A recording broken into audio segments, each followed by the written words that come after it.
Let me tell you about my family. Hey, here we go, now it's bedtime again. Let's take a look and see what's happening. Roller coaster ride, but no surprise. It's life with Louie, Louie, Louie. Life with Louie, Louie, Louie. It's life with likable, lovable, completely huggable. It's life with Louie.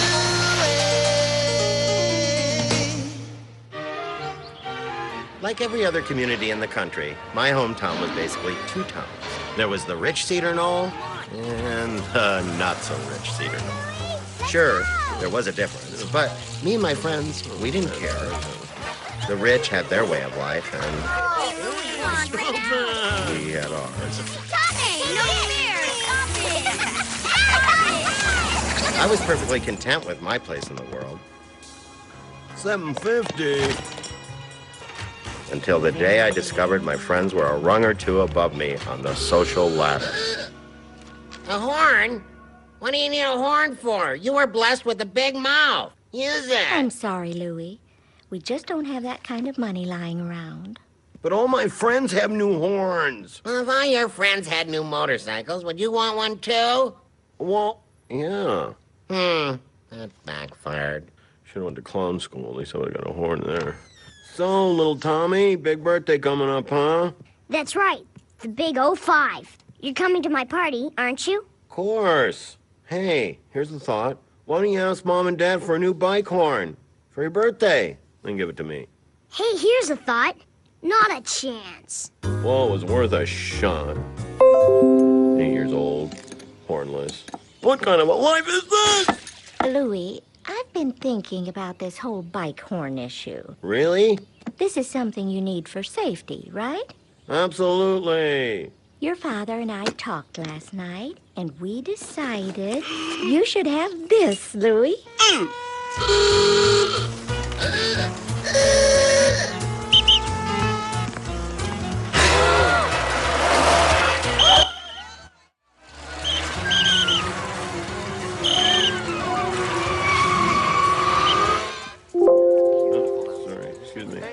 Louie, where have you been? It's a crowded world, Louie. Face the facts. You need a horn. I only have 38 cents. I'm broke, penniless. Get it? I'm destitute, without capital, tapped out, hard up. I'm a guy down on his luck. What are you saying? You don't have $7.50? You're a quick one. A financial problem? Louie, Bobby, you should have come to me. I got just a solution. I know some people. Who are you? Godfather of Cedar Knoll? Hey, cuz, what are you doing here? This is my cousin Marvin. He's gonna give us some catting jobs. Forget it, Goonwald. Hey, what are you going over there? Shh. What? I was 9 years old. Dear Ladybird, your hair is the color of sweet maple sun. All right, I'll do it. Jeez, you write one lousy love letter to the First Lady and you pay for it your whole life. What now, Grunwald? Golfers come by, look us over, and choose us. We spend the rest of the day in the sunshine, earning tips. Hey, you! Wake up! Me? No, your invisible twin brother. But I'm an only child. Come on! I ain't got all day. Why are golfers always in such a lousy mood? They're not so bad. The guy you really want to look out for is Jojo Stamopoulos. Who's that? The top golfer in the club. He's got a horrible temper. Rumor is, he once got so mad when he missed a 2-foot putt that he buried his caddy in the sand trap on the 14th hole. Well, what's he look like? He's a big guy. Always wears a red golfing cap? Yeah. How'd you know? Lucky guess. Eeny, meeny, miny, mo. Catch a caddy by the toe. If he hollers, let him go. Out goes Y-O-U. All right, buddy, on your feet. You said out goes Y-O-U, so by traditional eeny, meeny, miny rules, I'm in the clear, really. Let's go, wise guy. Excuse me, the clubs. Your job is to carry the clubs. What? I'm supposed to be your caddy and carry your clubs? Jeez! Hope you're paying me double. Oh, man, what's in here? Hey, so you carry your family with you? I don't know about you, kid. I think there's a sand trap out here with your name on it. All right, Louie, give me a T. T. Huh? Give me a T. T. Are you listening? I said, give me a T. T. I'm guessing this is gonna be a long day. I'm feeling like I need a 4-iron, Louie. I'm feeling like you don't have one. What? No. Oh, yeah, you're right. Against this stiff wind, better give me a 2-iron. Sorry. All out. Where's my 2-iron? Well, you used it on the 10th hole. Yeah, and? Well, no, I thought you were done with that. So you left it there? I'm supposed to carry these things to every hole? What's left? A putter. I'm on the fairway. What do you expect me to do with a putter? Hey, Jojo, scared of a little water? Let's go. We're not getting any younger. Give me that. You're the worst caddy I... Hey, look at that. Nailed it. Louie, get over here, little buddy. Little buddy? It's hard to believe, but even after all you put me through, I'm on the verge of my personal best. Only for you, sir. Tell me something, son. How would you like to spend the summer with me as my exclusive caddy? Well, there's a dream come true. Let me just think about it. No. You're just a lucky charm I've been looking for, kid. You sure you won't reconsider? I'll make it worth your while. Louie, hey, wake up. Wake up. Hey, Grunwald, you ever hear of a doorbell? I didn't want to wake everyone up. Oh, how considerate of you. Sorry.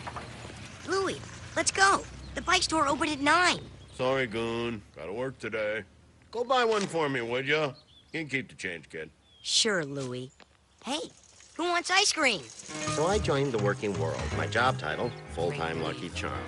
The caddying got easier, and I quickly learned my way around the golf course. A T, as it turns out, isn't just the 20th letter in the alphabet.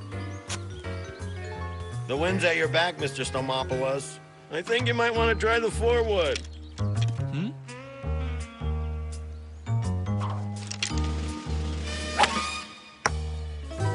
Good suggestion, Louis. And, call me Jojo. You got it, Jojo. Nah, I take it back. Looks like it'll break about 10 inches to your right. All right! How about brunch, Louis? My treat. You ever have strawberries and cream? Well, sure. Whenever I'm at Wimbledon. That's my usual. More? I'm stuffed. I couldn't eat another bite. Oh, okay. You need your energy. Why is that? Because we got a 12:15 tee-up time. You gotta be kidding. Another 18? That's right. You don't become club champion by sitting on your keister all afternoon eating strawberries and cream. Honey, I'm home. How about a cold one, huh? I'm busy. You'll have to get it yourself. Hey, Dad, be a sport. Go get me a cold one. What? And there's another 5 in it for you if you make it snappy. $5 is $5. Huh? Come see, come saw. Andy, I'm worried about Louis. All this caddying, it's changing him. And for the better, too. The kid greased my palm. It's just not right. You think I should have held out for 10? Well, I'm worried. He seems so different. Don't worry so much. He's still the same old Lou. Jojo was having his best season ever, and he said it was all because of me. I was his lucky caddy.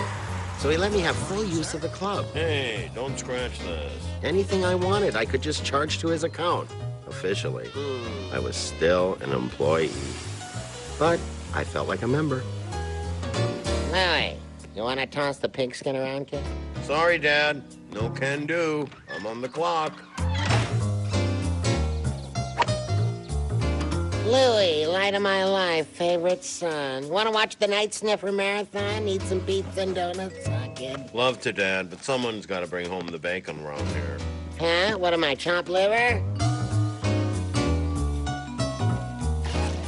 No, George. I'll tell you what my broker says. Stick with the T-bills, the blue chips, and the plastics. Forget this plastic nonsense. It's computers now.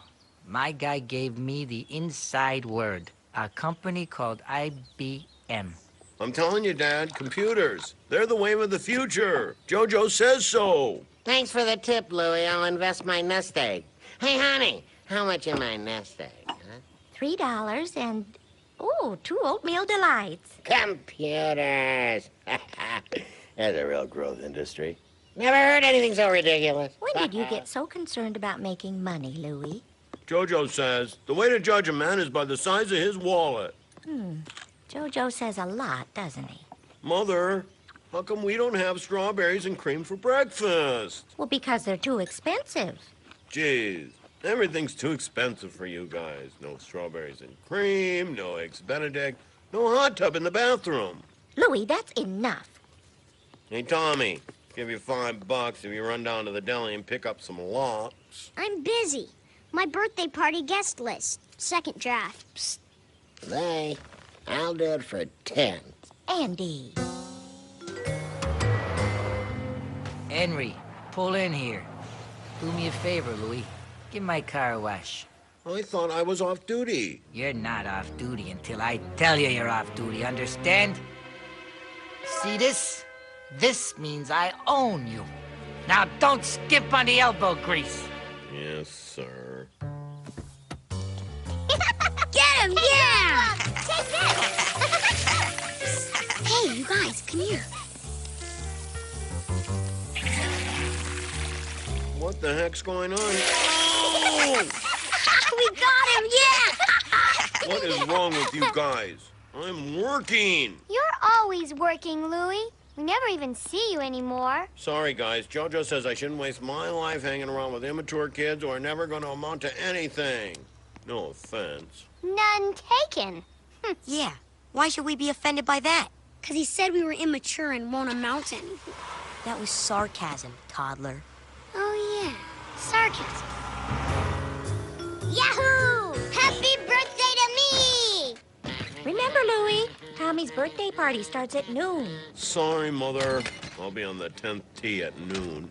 Did you forget my birthday? Absolutely not. I got you a gift. Hey, I bet that's it right now. Here you go. Coming through. Sign here. Yeah, go ahead. Open it. A jumbo night sniffer. Thanks. Louie, they forgot to remove the price tag. No, I told him to leave it on, so Tommy would know how much I love him. Happy birthday, kid. See you later. I'll save you a piece of cake, Louie. No one eats cake anymore. I'll be having chocolate mousse at the club. Fine. I didn't want you to come anyway. Louie! What? I'm gonna be late. Someday you're going to learn.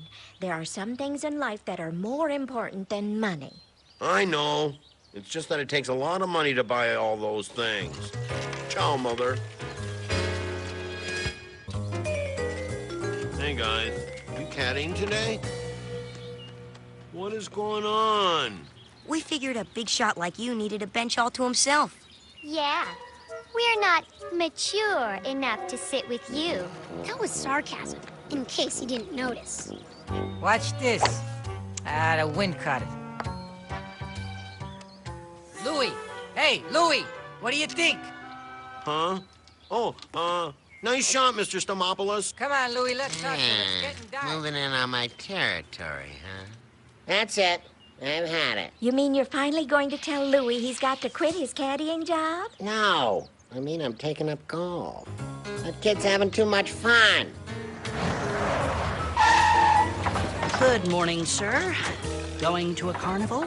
Careful with this beauty. She's a classic. Don't scratch her.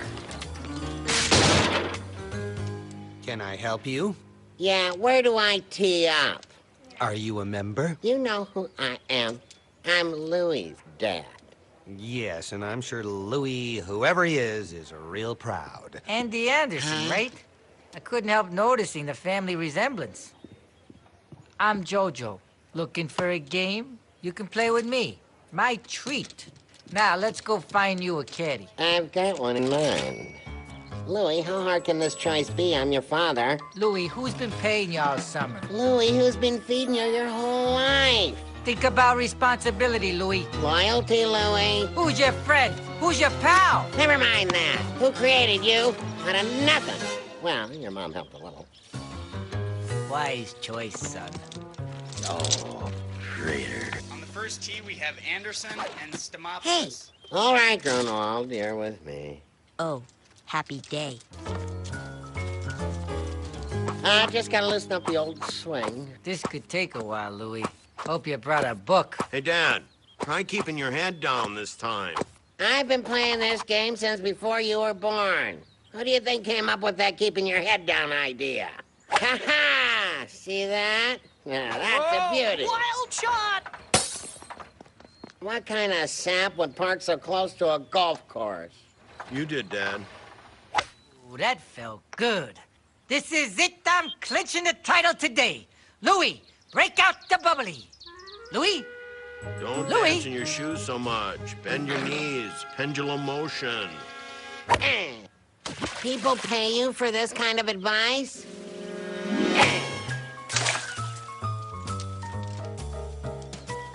Feels like a little headwind. I'm thinking a 3-wood. What do you say, Louie? Keep going, Mr. Anderson. I think I can see China. Oh. Keep your feet together. Elbow down. Focus behind the ball. Louie, I'm gonna give you about 3 seconds to make a decision here. Now, who are you working for? Me, club champion, or him? Mr. Journey to the center of the earth. Hey, that's my dad you're talking about. And I'm his caddy. Think about the money, Louie.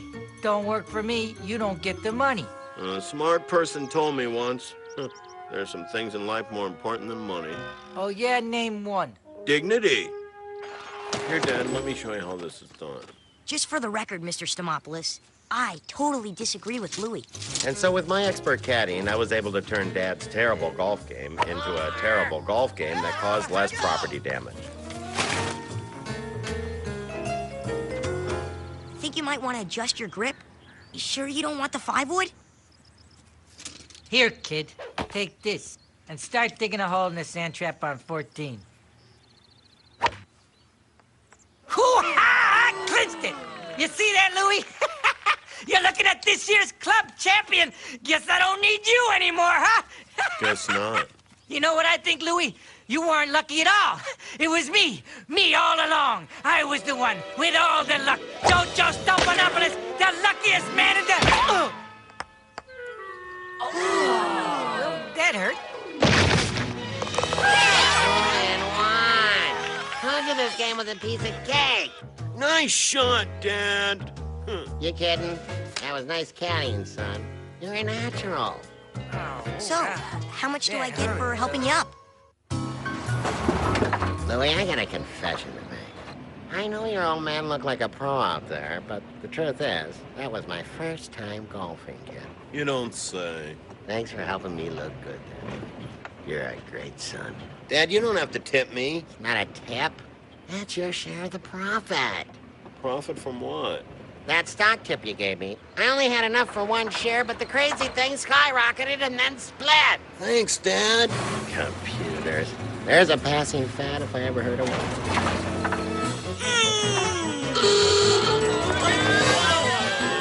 Hey, guys, I'm glad I found you. I really want to apologize. You were a jerk, you're sorry, you'll never do it again. Right? Well, yeah. But don't you want to see me grovel? Of course we do. But there's no time. Grunwald sent us to find you. He said it was an emergency. Well, where is he? The golf course, hole 14. Hole 14? That's the sand trap. Come on, we gotta go. He said he'd be here. Come on, help me dig. Hey, I think I see something.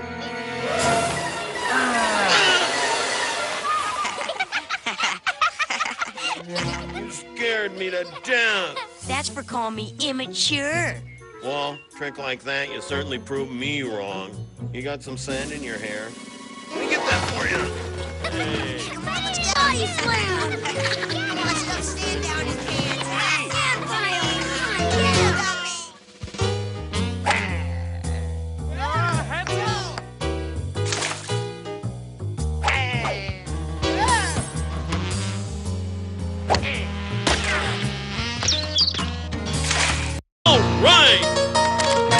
Let me tell you about my family. Hey, here we go now, it's bedtime again. Let's take a look and see what's happening. Roller coaster ride, but no surprise. It's life with Louie, Louie, Louie. Life with Louie, Louie, Louie. It's life with likable, lovable, completely huggable. It's life with Louie.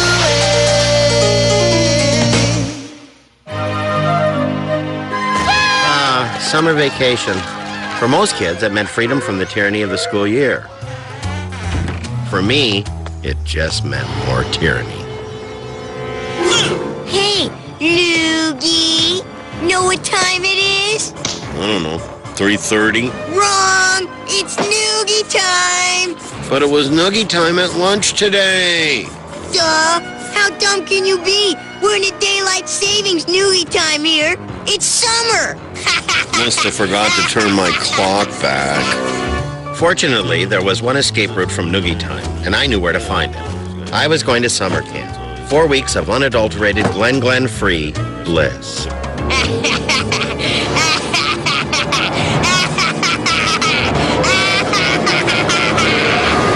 Hey, Louie, will you help me pack? What for? I'm going to camp. What? Oh, what is this here? What are these people eating? What's the big idea? You can't send Tommy to camp. Oh, Louie, we sent you to camp when you were Tommy's age. Yeah, but I went to camp to get away from Tommy. I went to overnight camp when I was 3 months old. Went back every summer, too. By the time I was 6, they made me a counselor. We want Tommy to have the same camp experience that you had. Well, can't you just keep him here all summer, put him in a different room, and call it camp? Louie, this discussion's over. Either both of you go to camp or neither one of you goes. Now, what's it going to be? No, just because we're going to the same camp doesn't mean I'm going to be your babysitter, all right? When we get to Camp Chuckamy, you don't know me, and I don't know you. Got it? Suddenly, there it was, the bus that was going to take me to the No Noogie Zone. Bye-bye now. You take care. I'll send you lots of cookies. Hey, can I sit here? Sure, I guess. Victory at last. Know what time it is, Loopy? Oh, jeez. Glen, aren't your noogieing fingers getting tired? Good point, Lucille. Another 100 miles and we'll change places so I can nuggie you with my left hand. Thanks, buddy. Oh, no problem. I'm here to help. Move it, lunatic. Traveling light, Glen? I got other people bringing my clothes. Like who? Like you. I took all your underwear out of your trunk when you weren't looking. I'll give it back when I'm done. How ridiculous is this going to get? Hey, Tommy, you're in cabin 7. That's a good one. Why would you care? Cabin 3? Oh, no. Not the Pink Palace again. Cabin 6. Hey, me too. Hey, maybe me too. Well, almost, if you subtract 7. Perfect timing, Loogie. We just voted for cabin leader. Gee, I wonder who won. Move it! That's my bed. Wrong again. That's my bed. Well, where do I sleep?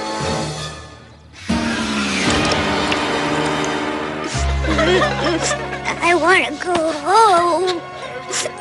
I miss my mommy. Homesick, buddy? And you? Bet you miss your family, huh? Well, tell me this. Do you miss your mom standing over you, making you eat your Brussels sprouts? No. And you? Do you miss your big brother using you as a tackling dummy? No. What about you, my good man? Do you wish you were at home mowing the lawn, doing the dishes? Of course you don't. Look around you, my friends. We're not at home anymore. We're at camp. That's right, that's camp with a capital C, and that rhymes with P, and that stands for pool. That stands for pool. Camp Chuckamy, can I help you? Just a minute, please. Attention campers. Would Louie Anderson please report to the office? There is a phone call for Louie Anderson. Repeat, your Your mother is on the phone. Mama's calling, Mama's calling. Nice going, loser. I think you broke the world.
You?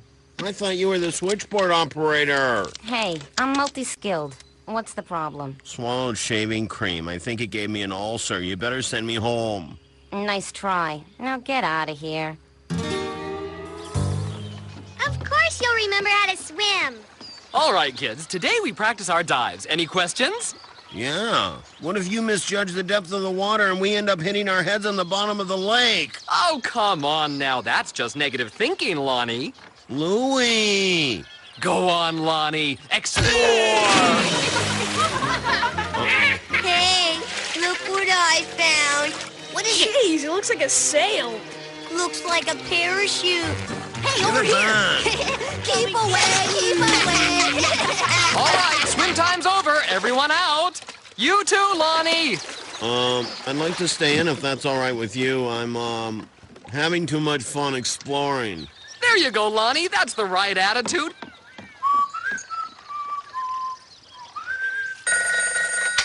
Camp Chuckamy. Hello, Mrs. Anderson. What? How did I know? Lucky guess.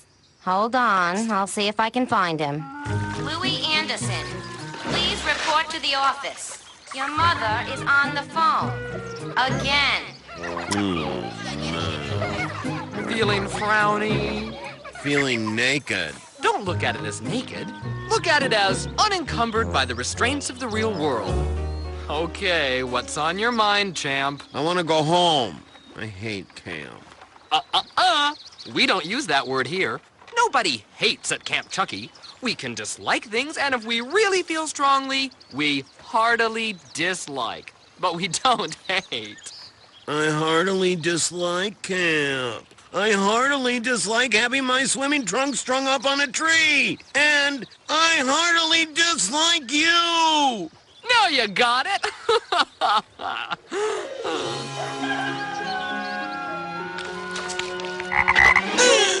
Oh, yes, Olivia, the boys are having a great time. I'm just making up some of my oatmeal raisins to send off to them. What now?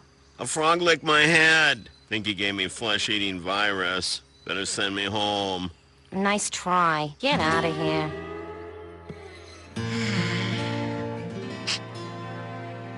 Bows up, pull back, and release. All right, yeah, hit it. Bingo, yeah. Oh! Bow and arrow took my arm off. Well, I reattached it. But, infection could set in. I think you better send me home to see a specialist. How are you today, Mrs. Anderson? Well, why don't you ask him yourself? He's right outside. Louie, it's your mother. Just want to make sure you got enough underwear, honey bear. Don't you wear them 2 days in a row. Kisses.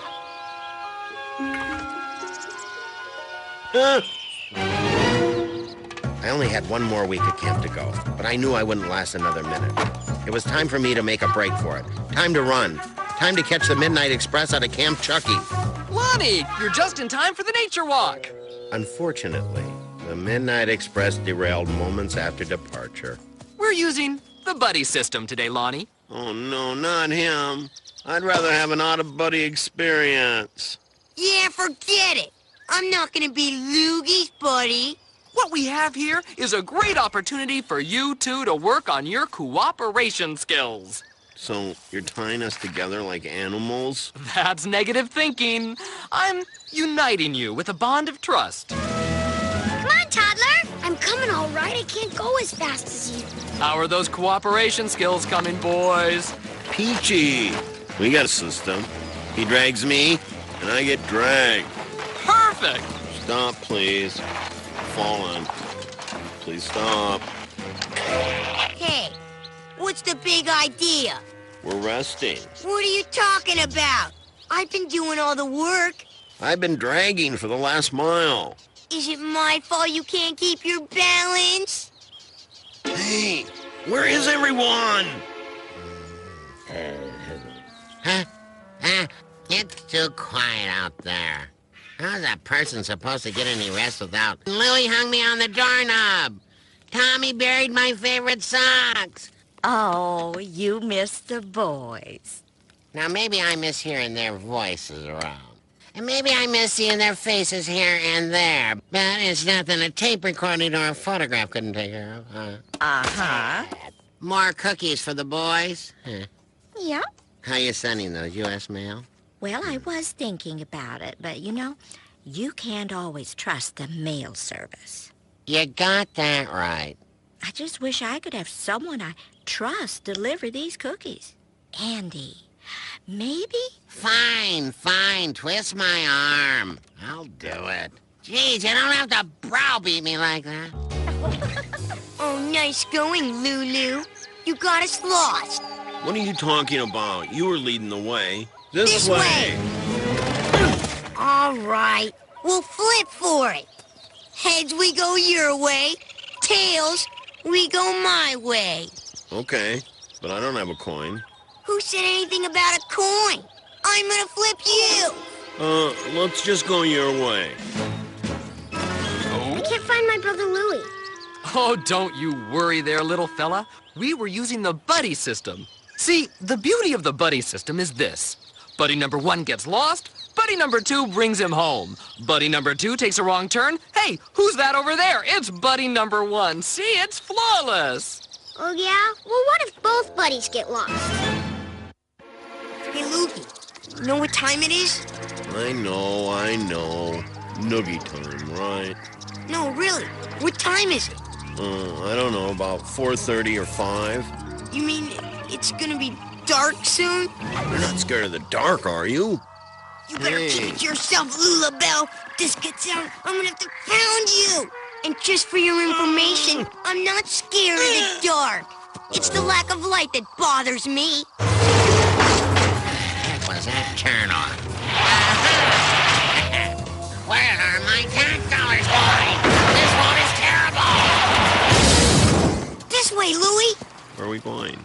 I hear something. I think it's the camp. It sounds like a river. No, it's camp. I know it. I'm telling you, it sounds like...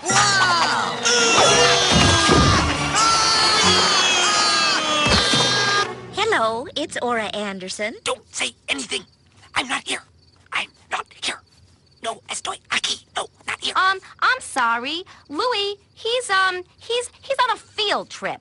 Can I take a message for you? Well, that's all right. I'll wait. He could be, a while. Oh, I don't mind. I'll hold. Can you describe him, son? Strong hair, wise eyes, and a face that's seen everything the world has to offer. That's him. Don't worry about it, son. He's probably just playing in the woods somewhere, having the time of his life.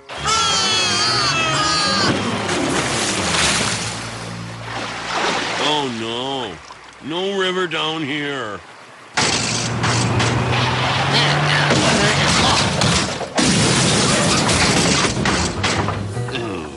Dad, what are you doing here? Just wanted to make sure these cookies arrive safely. Louie's missing. He got lost in the woods. What? Hey, Glenn, got something in your eye? No! And if you ask me again, I'm gonna put something in yours! Okay, that's fair.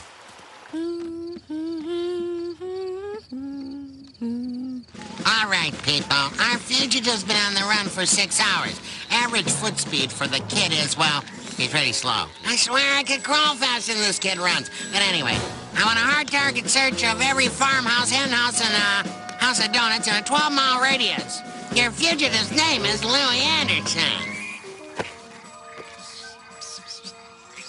Oh, yeah, the Glenn boy is missing, too. Now, let's go find Louie.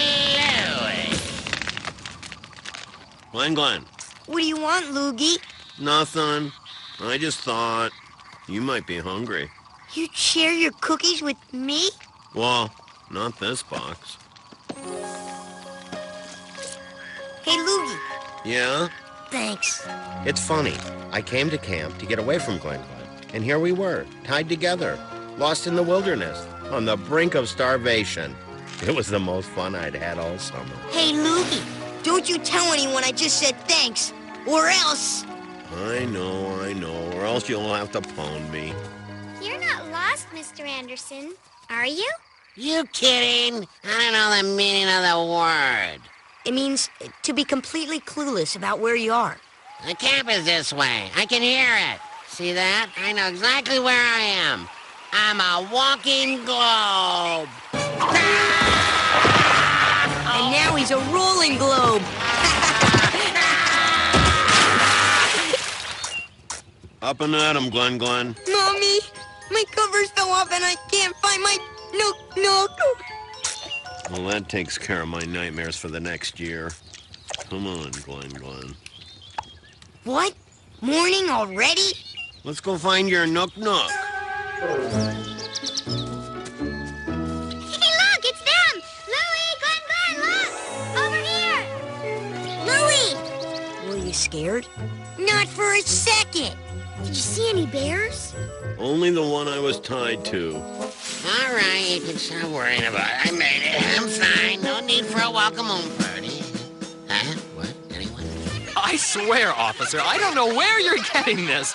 I did not tie any kids together. Uh-huh. I think you better come down to the station. What? You're arresting me? What? We still have crafts. That's negative thinking, Counselor Rudy. Yeah, don't look at it as being arrested. Look at it as an opportunity to explore the police station up close and for a really long time. Well, I've given them the best summers of my life, do you hear me? I am not good with sports. I don't gonna walk on this. The last week of camp was great. I swam. I played kickball. I learned how to shoot a bow and arrow. And best of all, I didn't get a single noogie.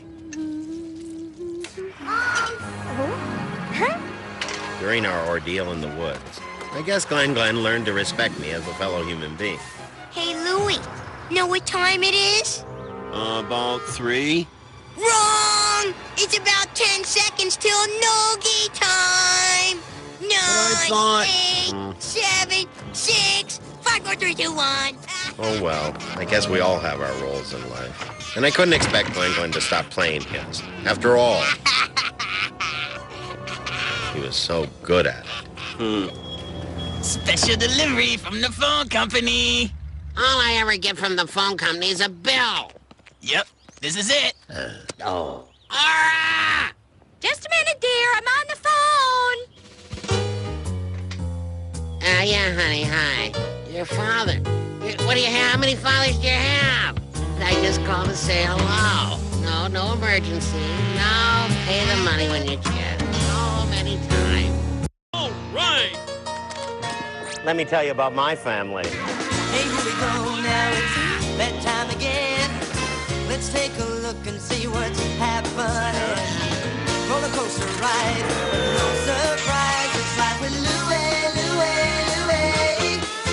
Life with Louie. It's life with likable, lovable, completely huggable.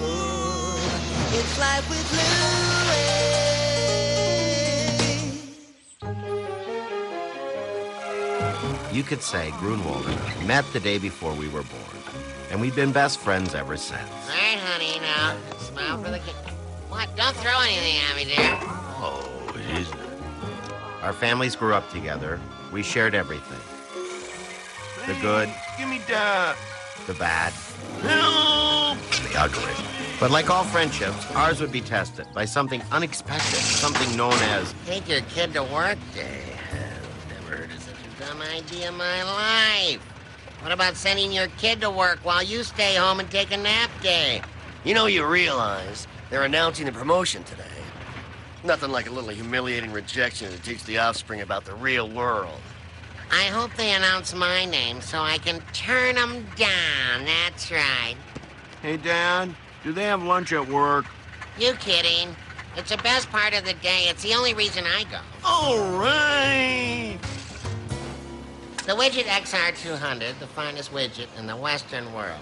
So without this puppy, the world might just stop revolving. Dad, how do you know when it's quitting time? Well, when your feet feel like they've been stapled to the floor, your back feels like your spine's been ripped out, and your head's pounding like Count Basie's orchestra. Then it's quitting time? No, it just means you have another half hour to go. Wonder what they're doing in math class. Attention floor workers. We are pleased to announce Mr. Grunwald has been promoted to lower middle management. Congratulate the newest manager in charge of widget tightening quality control. Grunwald? Can't wait to see the look on their faces when you turn them down. Come on, son. We're going upstairs. Hey, wait. Oh, you gonna wait till you get upstairs to turn them down? Good on there, Chirp. Good. See you, Louie. Grunwald? Yeah. See you, Goon. Now, Andy, I think Earl's promotion is good news. Oh, yeah? I'm telling you, this changes everything. We can't be friends with the Grunwalds anymore. He speaks a different language now. He's a suit. And what are you? Slacks? Let me show you something. It's very simple. We're yams, a side dish. Tasty, yes. Filling, absolutely. Now, Grunwald, he used to be a yam. But now, through forces beyond all control, he's a main course. Yam on the inside, pork chop on the outside. There's a war going on for his soul. Side dish versus main course. Anyone want to guess who wins? The yam just falls right off. Pork chops wins every time. Thanks, Dad. Really clears things up. So a couple of weeks went by, and we hadn't seen much of the Grunwalds. But I wasn't worried. Maybe his father was a pork chop. But Mike and I, we would be yams forever. Hey, guys. Long time no see. Cool! A Night Sniffer Dog of Justice lunchbox. Wow! Where'd you get it? One of Dad's new coworkers knows Night Sniffer's next-door neighbor. Oh, come on. Hey, Anderson! Here goes the lunchroom. Is that chocolate milk? What can I say? My dad started buying the good stuff. Look at that! It hasn't even expired yet. And the bathrooms have this thing that squirts liquid soap right into your hands. Oh, and get this. The coffee is free. Is that baloney? Yeah. What's the matter? Pimento loaf not good enough for you anymore? I guess with all that money you save on coffee, you can afford finer lunch meats.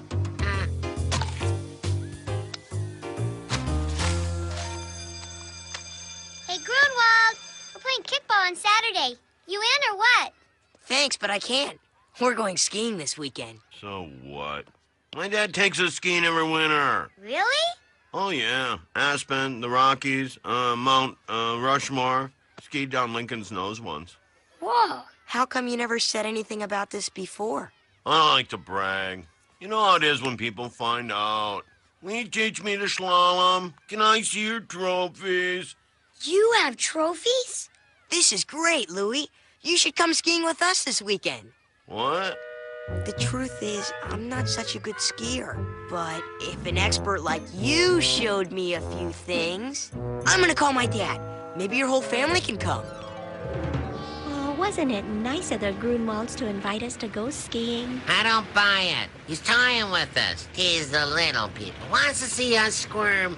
Oh, Andy, no one wants to see you squirm. Believe me, I've seen it, and it's not attractive. I can't wait to learn how to ski. Do the Grunwalds know we're beginners? Absolutely not. I mean, why should they? Louie, we've never been skiing before. I'm sure the Grunwalds will be happy to show us some of their fancy lower middle management maneuvers. Mom, I don't feel so good. Maybe we shouldn't go. It's just your conscience, dear. What? I said it's the altitude. You're conscious of the altitude. It'll pass.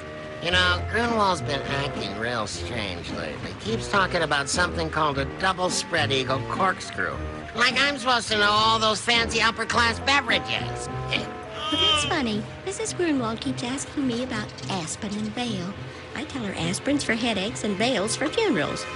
It's all my fault. I told Grunwald that we were a family of expert skiers and go skiing every winter because he had unexpired chocolate milk in a night sniffer lunchbox. Expert skiers. Would have loved to see Grunwald's face when he heard that. Louis, how many times have I told you that lying is wrong? Isn't that right, Andy? What?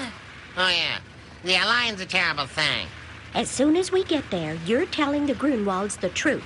But, Mom... Let's not be hasty. Not another word. Oh.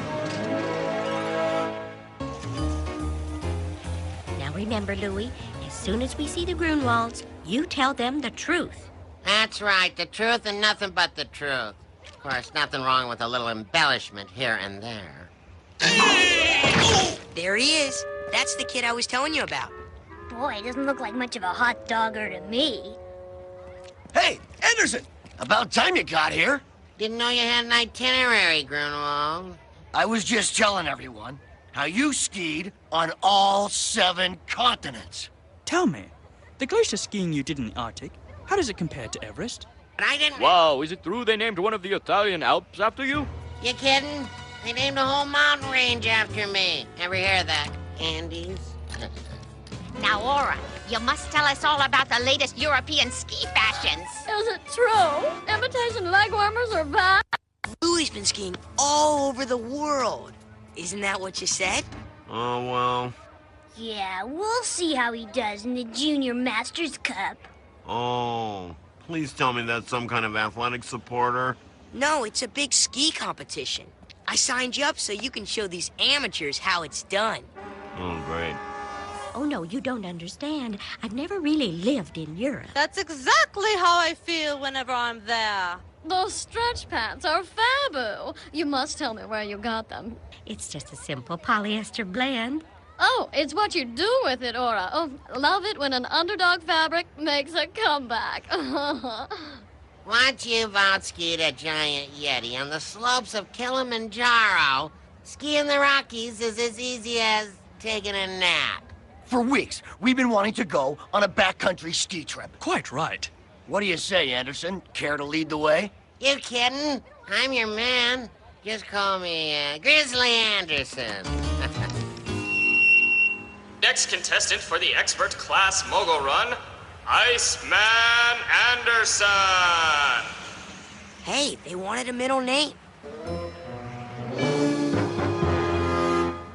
Hey, Grunwald, looks like your friend's turning green. A less experienced skier might be worried right about now, but not you. Right, Iceman? Oh, yeah. Go get him, Louie!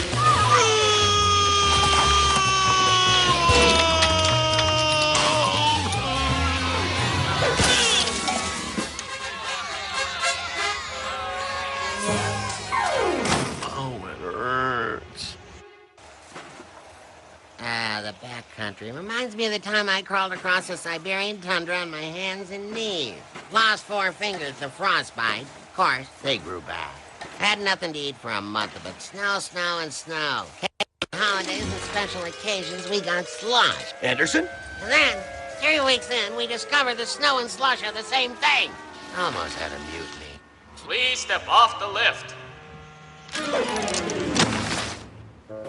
Just practicing emergency evacuation procedures. Be prepared. That's my motto. I thought that was a Boy Scout's motto. I wrote it for him. Okay, let's get moving. Come on, pick up the pace, people. Should we be concerned about avalanches? What's to be concerned about? It's just snow. How bad can snow really hurt you? Oh.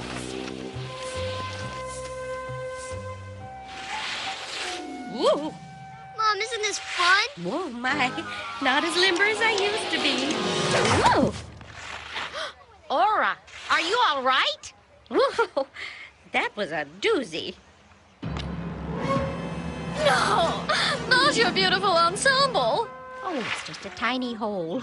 I'll run over to the lodge and patch it up in a jiffy. Don't go too far. I'll be right back. Intermediate class. Piece of cake. Yoo-hoo! I seem to have... Lost and found to the right, bathrooms to the left. Thank you very much.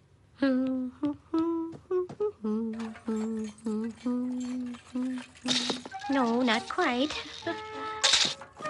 Oh, poor little fella. This might work. Hello, me again.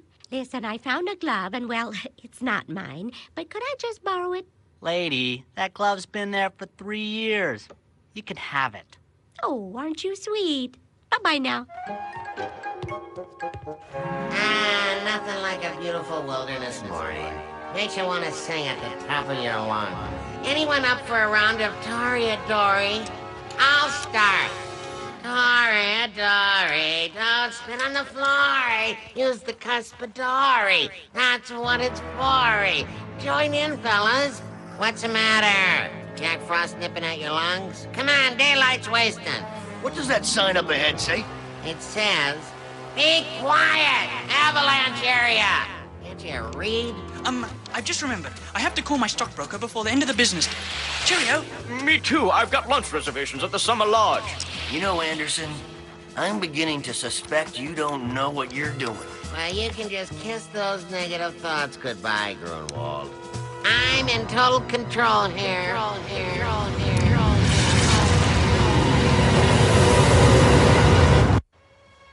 Gotta admit, Louie, when you first told me you were a good skier, I thought you were making it up. Whoa. While we're on the subject of stuff I made up. And now the next contestant in the expert class downhill run, Iceman Anderson! You can do this, Louie. You are the Iceman. No, I'm not. I can't do it.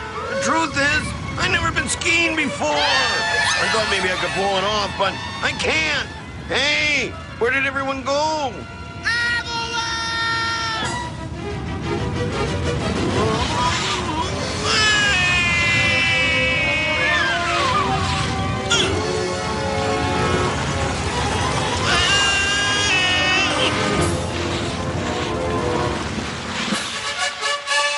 Aura Anderson, you're a fountain of fashion tips. The rip says, out of my way, but the glove says, give me a hand. An O. Anderson original. I must have it, and have it now. To the glove store, ladies! Now, where did Tommy scamper off to? Remember, lean forward. Keep those knees bent. Ski tips up. This is real fun. I'm out of here.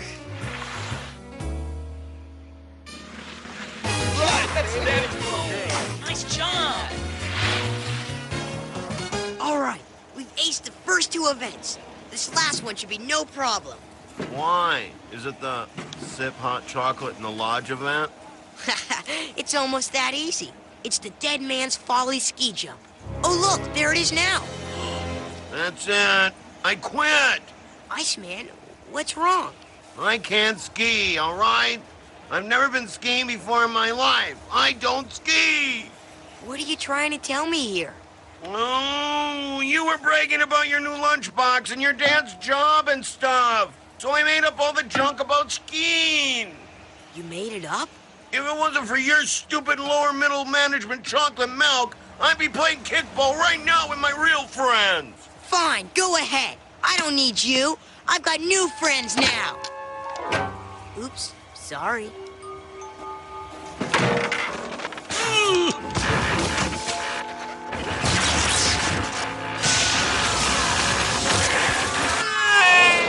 Yeah? Well, you've been cold to me ever since I got the promotion. You mean the promotion you've been rubbing in my nose every day? Maybe if you knew your widgets, you would have been promoted too. What?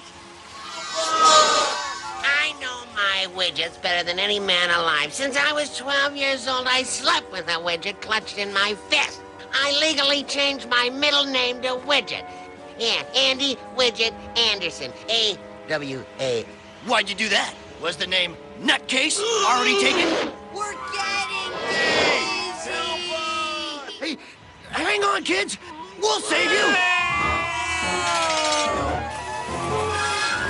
What's going on here? I don't know. I'm the lower middle manager in charge of widget tightening for the John Doe tractors. Step aside. Come on. What's the holdup? I don't recognize this widget. It must be a new model. You're soft, Grunwald. You've been off the floor too long. Just release the pressure from the fourth casing. Let go of the rotator. I can't. You okay? Yeah. Andy, I'm sorry. Me too, Earl. You're the best friend a nutcase like me ever had. Thanks, Widget.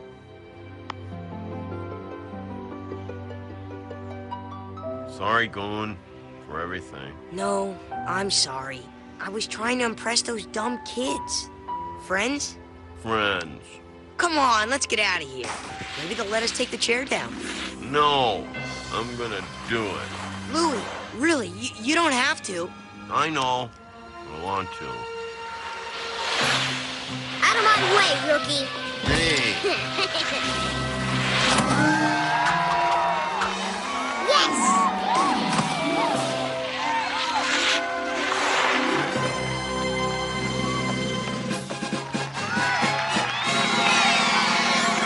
I can honestly say that our first ski trip was a great success. Not because I won the gold medal. Here you go, kid. You deserve it. Yeah, I know. But because the friendship between the Grunwalds and the Andersons had been put to the test and had grown even stronger.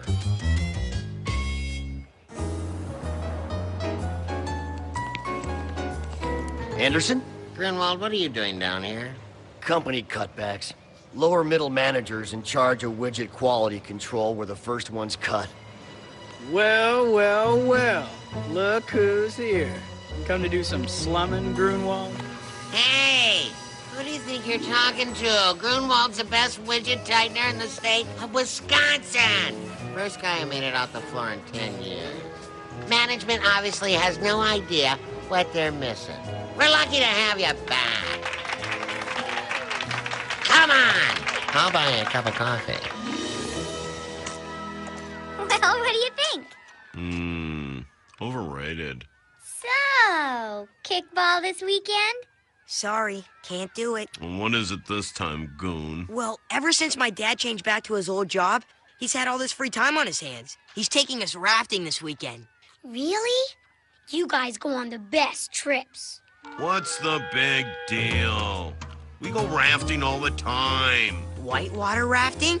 Whitewater, blue water, mauve. We've done all the colors of the rainbow. Then why don't you come with us this weekend?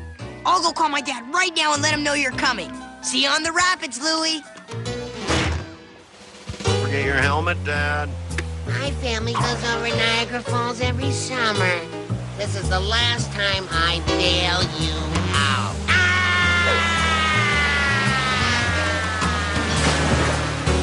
All right. Let me tell you about my family. Hey, here we go now, it's bedtime again. Let's take a look and see what's happening. Roller coaster ride, but no surprise. It's life with Louie, Louie, Louie. Life with Louie, Louie, Louie.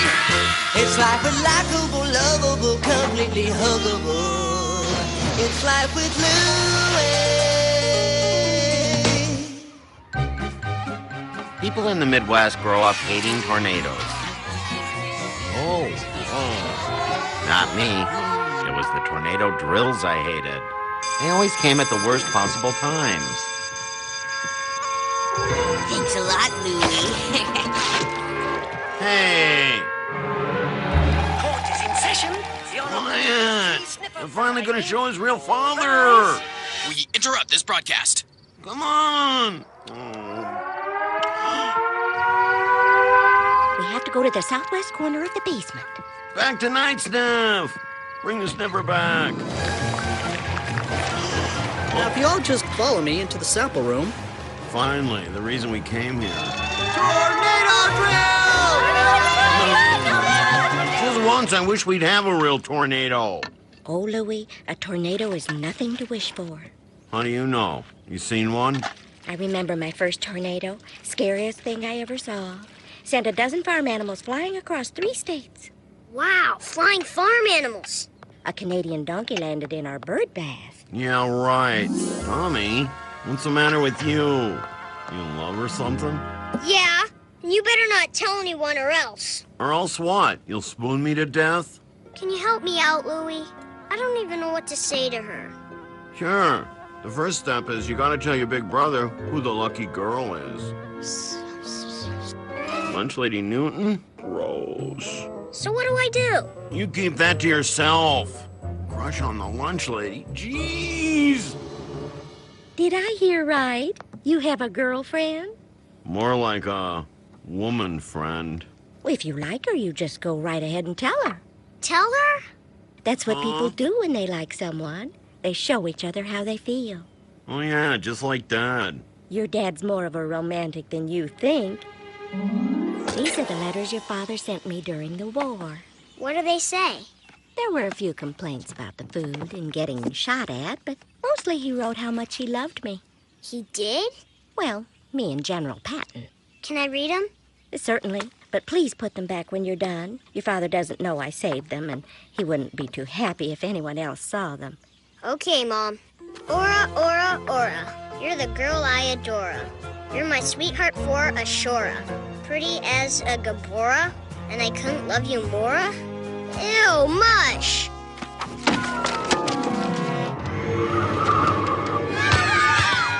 Never fear! Louis the Leg Anderson is here.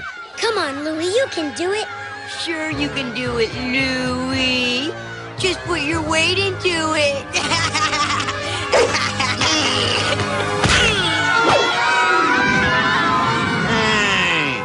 Attention, everyone inside. This is not a drill. Repeat, this is not a drill.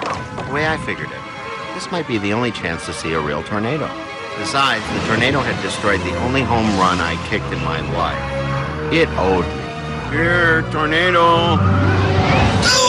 Well, this was a real good idea. Alright, here's one for you, and here's some for you. And here's another. Alright, everybody safe? Alright. Saucepan. What am I, soup? Hey, I liberated France wearing only a colander. Andy, you think we'll be all right down here? You just got a bad case of tornado jitters. I'll tell you a little story. Calm you down. The Battle of Dunkirk, nighttime, shrapnel flying, bombs exploding. My buddy Peterson loses a leg. Not his, of course. Dad, what about Louie? Don't worry about it. He's heard this one 1,000 times. Oh, Louie's fine. He was playing kickball after school. I'm sure he's tucked away in the school shelter, safe and sound. I don't think we're in Cedar Knoll anymore!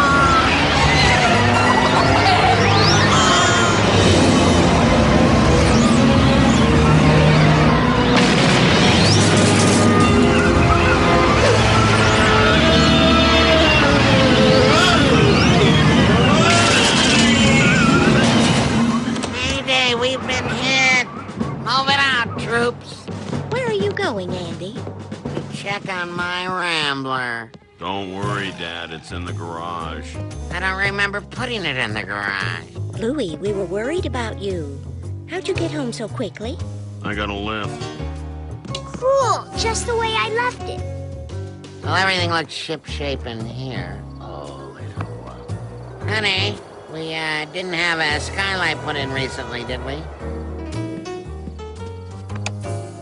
Boys, breakfast.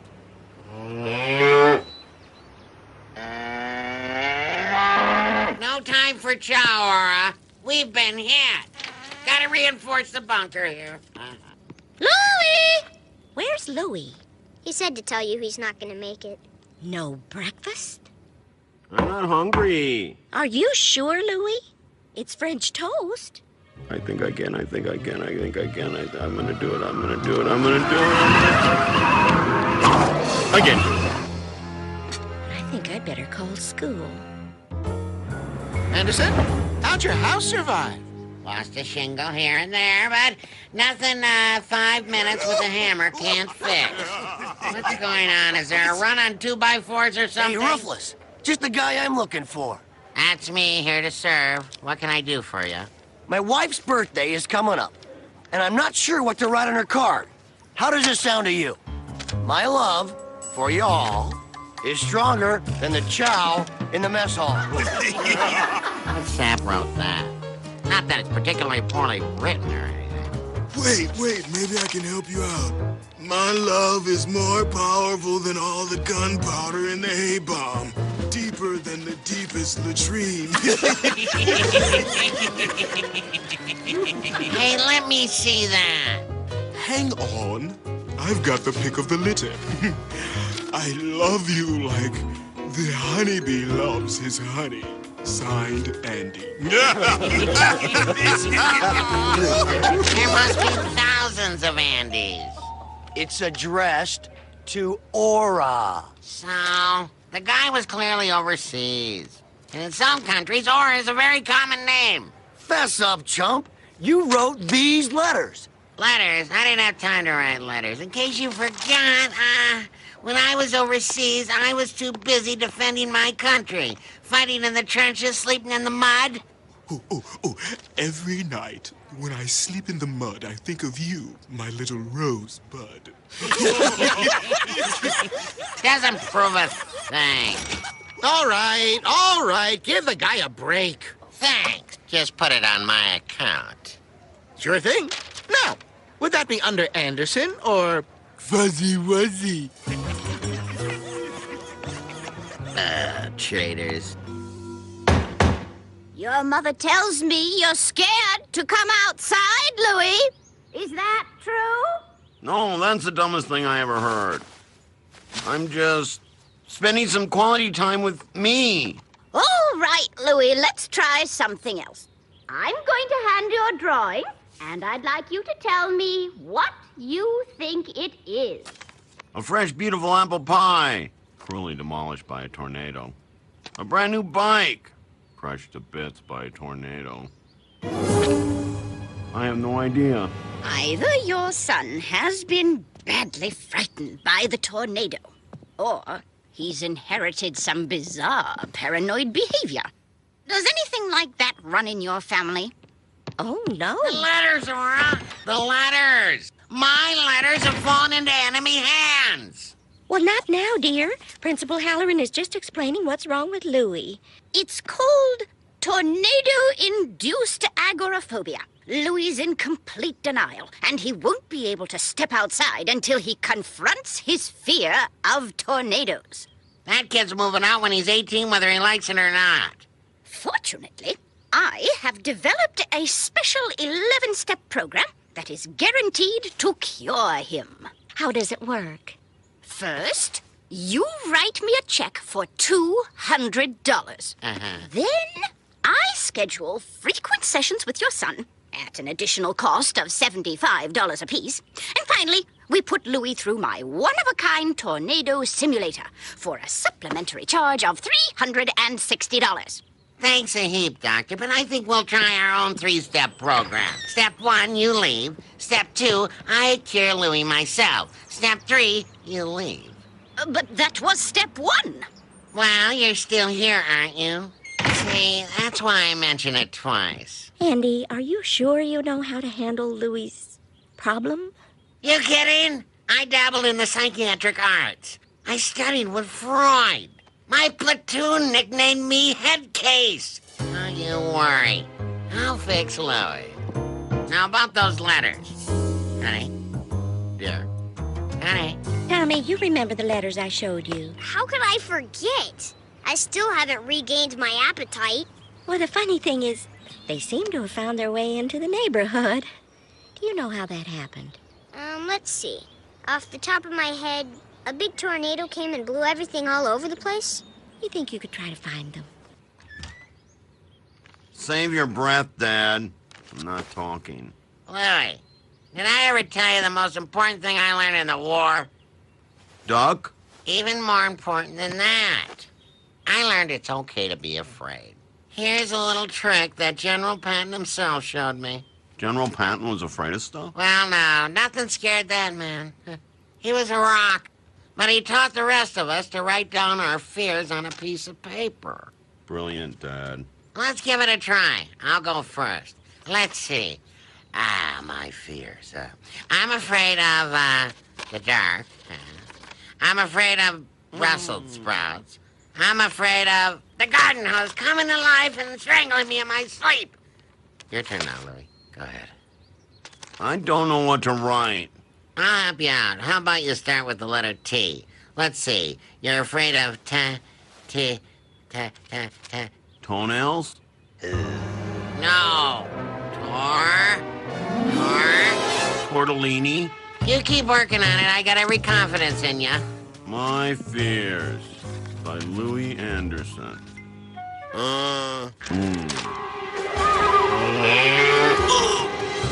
Quit it! Hey, the union's gonna hear about this, cow.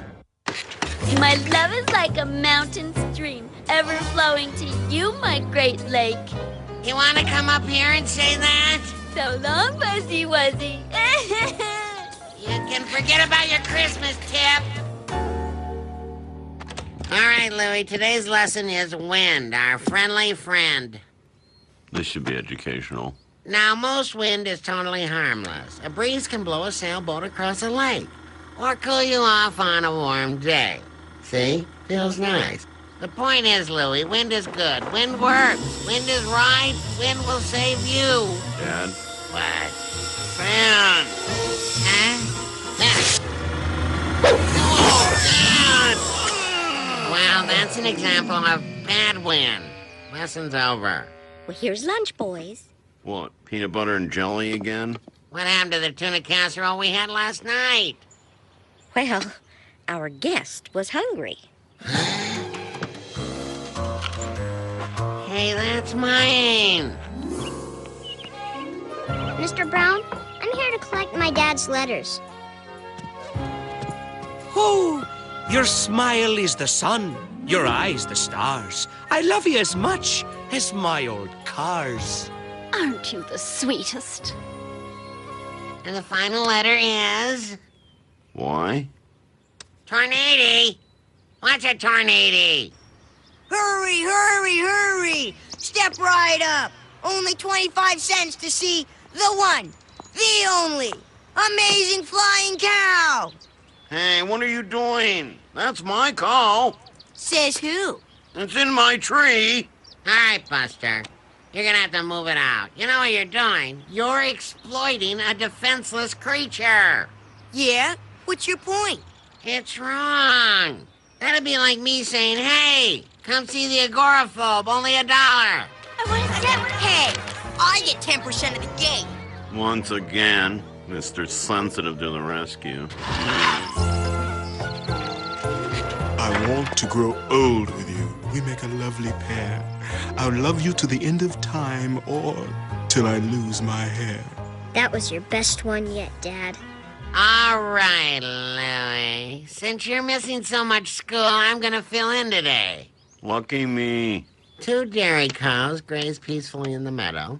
Suddenly, a tornado picks up the cows and carries them away. Here's something tasty for you, girl.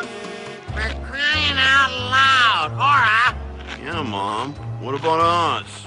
Now, boys, you know very well she has 4 stomachs. You only have one, and it can wait till dinner. Okay, guys, go. Move! Move! Move! Hey, move! All right, soldier, out of your skivvies and into your civvies.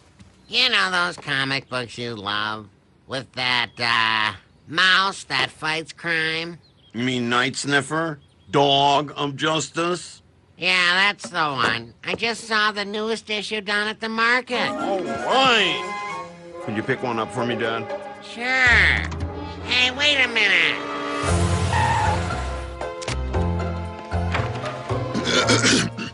The roses are dead.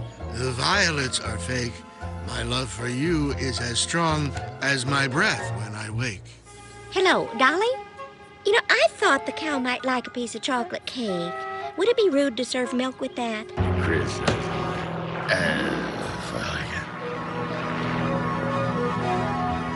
Lucky woman. Oh, I'm so jealous. Sweetheart, I can't help it. I write what I feel, and I don't care who sees. All right, Grunwald, that's enough. I wrote that poetry, and you know it. That's right, I'm not afraid to admit it anymore. I'm a poet, you hear that? Andy Anderson writes poetry, and he's proud of it. How do we know that's your poem? What? Just look at it. Happy birthday, Kitty. You'll be mine forevermore. It doesn't even rhyme. That's true. I wouldn't have even noticed.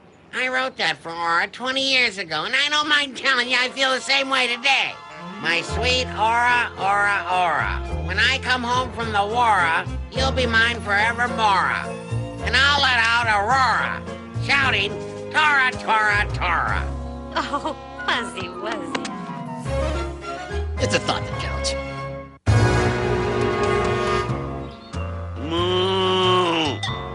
Quit it!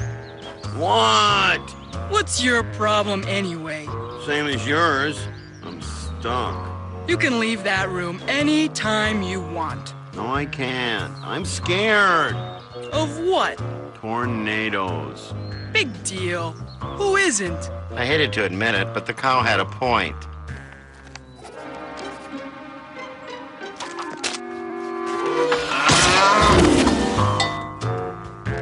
Hey.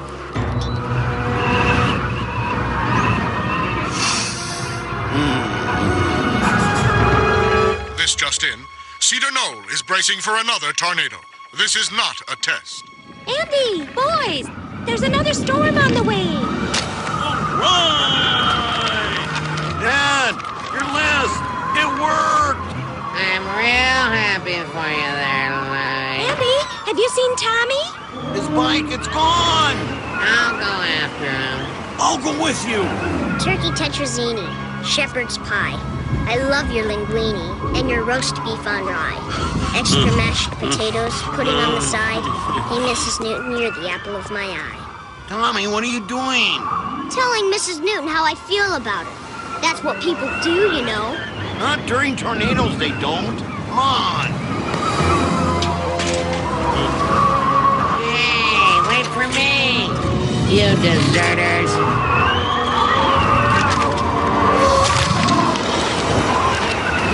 With that final twister, tornado season was over for another year. The town cleaned up, things were back to normal. The damage was contained, or so it seemed. Hey, Louie, how about a little help? Love to, Dad. But I'm still adjusting to being outside. It's a very delicate time for me. You don't want me to suffer a relapse, do you? Look out! It's a garden hose! And it's going to strangle us all! Give me that! Oh, that's okay, Anderson. I made copies. Laura, they're doing it to me again! All right! Let me tell you about my family. Hey, here we go now, it's bedtime again. Let's take a look and see what's happening. Roller coaster ride, but no surprise. It's life with Louie, Louie, Louie. Life with Louie, Louie, Louie. It's life with likable, lovable, completely huggable. It's life with Louie. Studies have shown that the top 3 things that humans are afraid of are fear of flying, fear of deep water, and the fear of public speaking. Now, tomorrow, your assignment will be to give a speech in class. Great. The best one will then compete in the state finals. If you win, you'll earn a trip for the class to Washington, D.C. My only hope was, with 25 kids in class, I wouldn't get called on. We'll be going in alphabetical order tomorrow, starting with A. Actually, in the old country, we spell Anderson with a silent Z. Mr. Lambert's outrageous assignment was the talk of the entire hallway. He's the one getting paid to speak in class, not us. Right. Like speaking is something we'll ever use in our lives. Well, I'm going to give a speech on my trip to the petting zoo. Great idea. Now, I'm going to give a speech on how boring your speech was. I could give a speech about my grandma's foot operation. See, Louie? Picking a topic isn't so hard. Sure. You guys took all the good ones. Oddly enough, the only person not worried about giving a speech was the most illiterate guy in school. Hey, Loogie. Know what time it is? 24 hours till you fail. Oh, yeah. And I'm sure your speech, how to lose friends and terrorize people, is going to be a big hit. You're going to fail, too. Wrong again, Looney Tune. I've got every speech in the world. What kind of speeches you got there? The kind that cost you $5 a piece. Interested? That's cheating. Beats failing.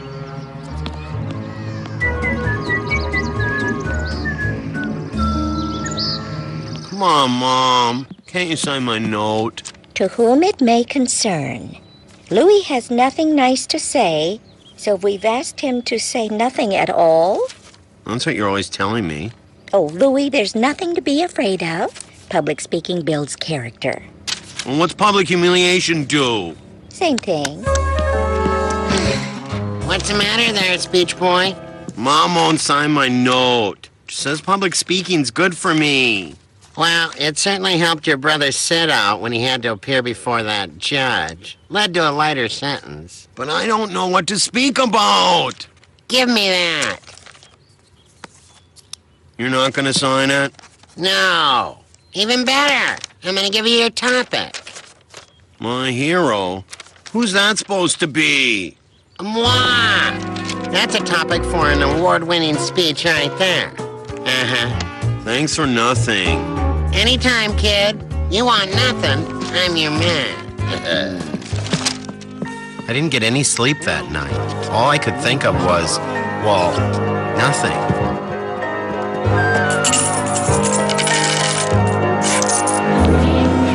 So, Louie, did you figure out what you're going to speak about or what? I can't tell you. It's a secret. I bet it's going to be great. Bet you $5 you're wrong. Hey, Glenn, I got $5. So Loogie wants to buy a speech, huh? Quiet. Price just went up. Speeches are $6 now. But I only have 5. Give me your shoe. What? $5 plus one of your shoes. Louie, oh no. And they're really, really fluffy, and that's why I like puppies. Very good, Miss Ackerman. Next up, we have Louis Anderson. Go get him, Shoeless Lou! The rise of democracy. Even though America is the land of the free and the home of the brave, it wasn't always that way. The liberties we now take for granted were paid for with the blood and guts of Americans who came before us. Those men and women believe 'tis far better to die for liberty than to survive without it. For a coward dies 1,000 times, yet a hero dies but once. Kind of bleak, huh? Anyway, picks up toward the end here. And now, it's up to you, the young, the living, who must become the new defenders of liberty. It is you who must tend to the flame that we call freedom. A flame that was lighted almost 200 years ago by the first shots of the revolution! The Believe it or not, I won first place. The prize? A trip to Washington, D.C. for my entire class to watch me compete for the national speech title. Hey, Luke, that's for winning me a trip out of this dump. Don't say I never gave you anything. But even getting my shoe back didn't make me feel any better. I knew I had to come clean. After all, it's bad enough to deceive your school, but to deceive an entire nation?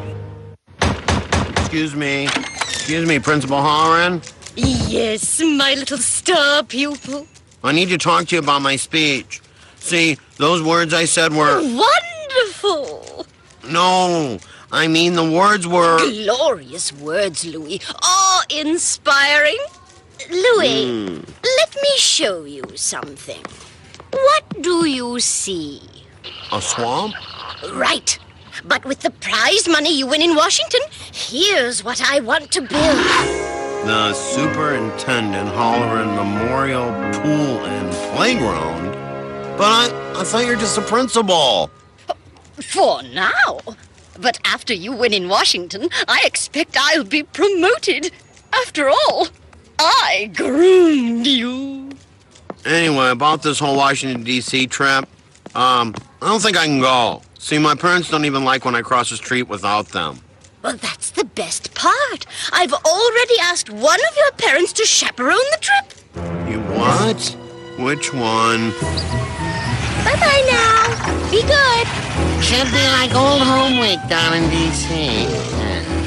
My buddy Dwight D. Eisenhower said, look him up next time I'm in town. You're friends with the president? You kidding? We were war buddies. Two people can't get closer than that. At least not without the benefit of clergy. This'll convince you. That's me and the Iker, as I like to call him. Where are you, Dad? What do you mean, where am I? That's my sleeve behind the guy standing next to Ike's briefcase. Oh, yeah, of course. I recognize your wrist. I always liked Ike. In fact... I know! You came up with a slogan. I like Ike, right? Absolutely correct, kiddo. With the big heroes welcome and the banners and the marching band, I could almost forget that this whole trip was built on a lie. Almost. I'll take those. Hey, that's my dessert. Fine, be that way. You have your dessert, and I'll just have a little chat with everyone on the bus and tell them how you cheated. Cookie? Don't mind if I do.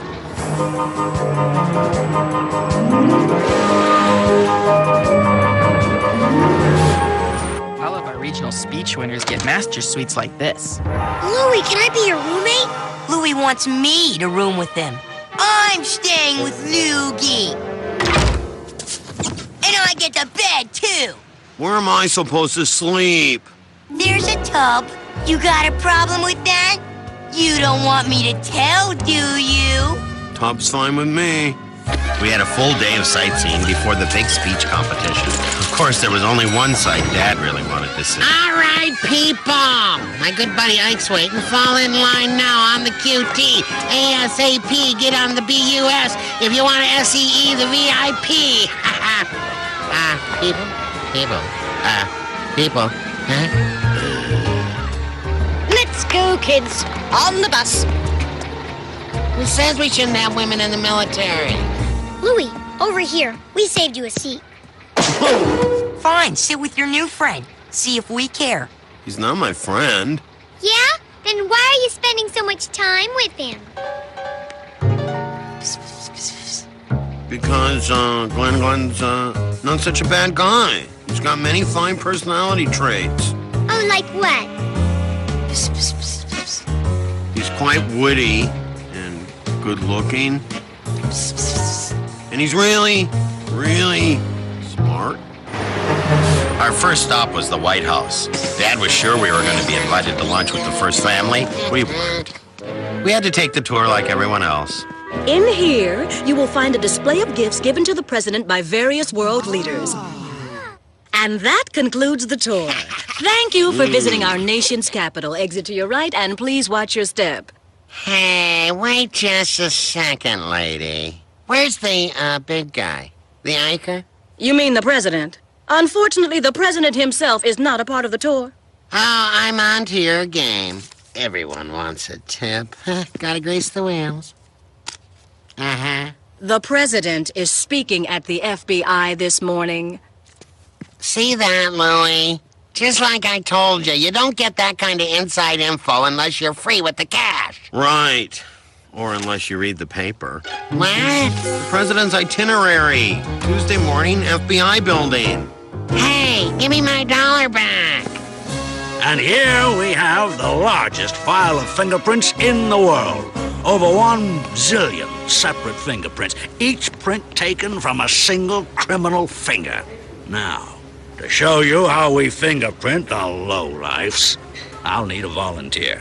You look like a common criminal. If the shoe fits. For the rest of your life, we'll have your fingerprints on file, so if you ever commit a crime, we'll know. Just my luck. And that's the tour. Exit to your left. Don't dawdle on your way out, remember. We're watching you. Hey, where's Ike? He's supposed to be here right now. Who told you that? Could you speak into this, please?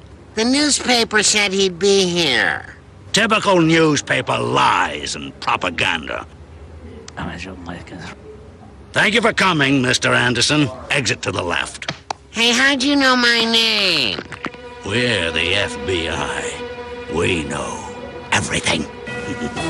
Oh, by the way, the air filter on your Rambler needs to be changed. Man, these guys are good. He's ducking me is what he's doing. Who? Ike! Oh, yeah, Dad. I'm sure the president has nothing better to do than avoid you. So, he is avoiding me. Come on, Dad, I got problems of my own. You're on top of the world. What kind of problems do you have? Well, I don't know how to tell you, but... Mamie! I bet his wife knows where he is. I'm gonna give her a call. Get away! Leave me alone! Honest Abe. What? That's what they called him. Honest Abe. Big deal. It's just a nickname like any other. Of course, Honest Abe does sound a lot better than Loogie. They say that when he was a teenager, working at his father's store, he once walked 6 miles through the snow just to return a few pennies to a woman who overpaid. Yeah, some of the most honest-looking people are just plain liars on the inside. Hypothetically, of course. And some people who think they are liars just need to look in their own hearts to realize they're not. In theory. Oh. A special lunch for my special speaker. I put a couple of treats in there for your voice. Hey, Louie, give me that. No way. That's my lunch. Don't do it, Louie. Remember, a coward dies 1,000 times, yet a hero dies but once. Hey, that sounds familiar. Who said that? You did. Didn't write it, though. 3 seconds, then I'm telling.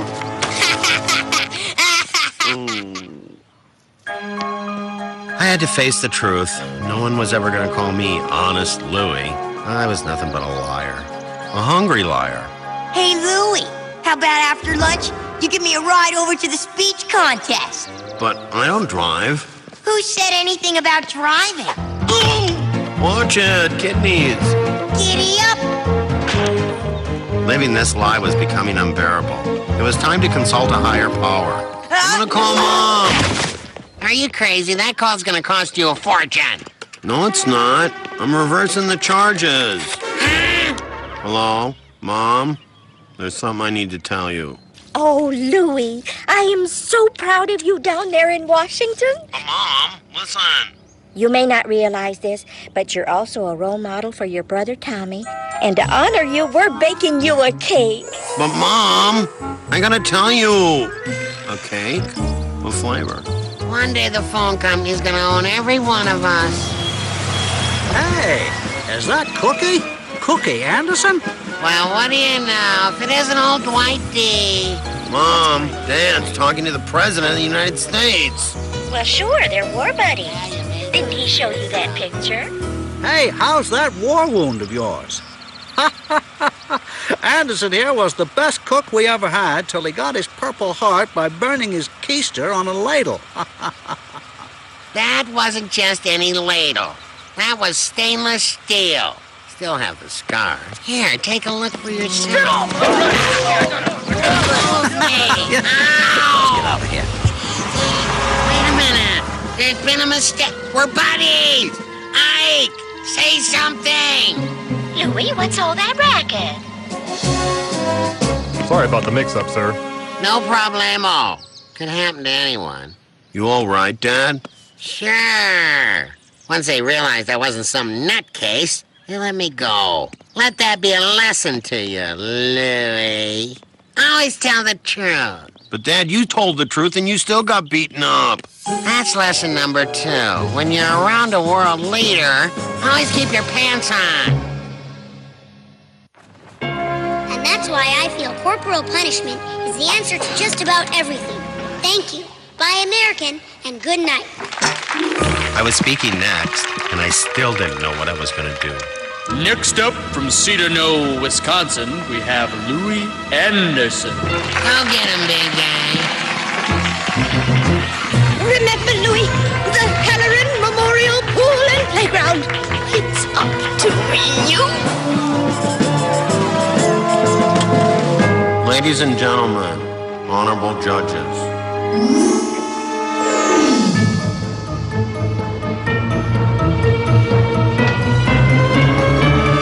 Sorry, but I can't deliver this speech.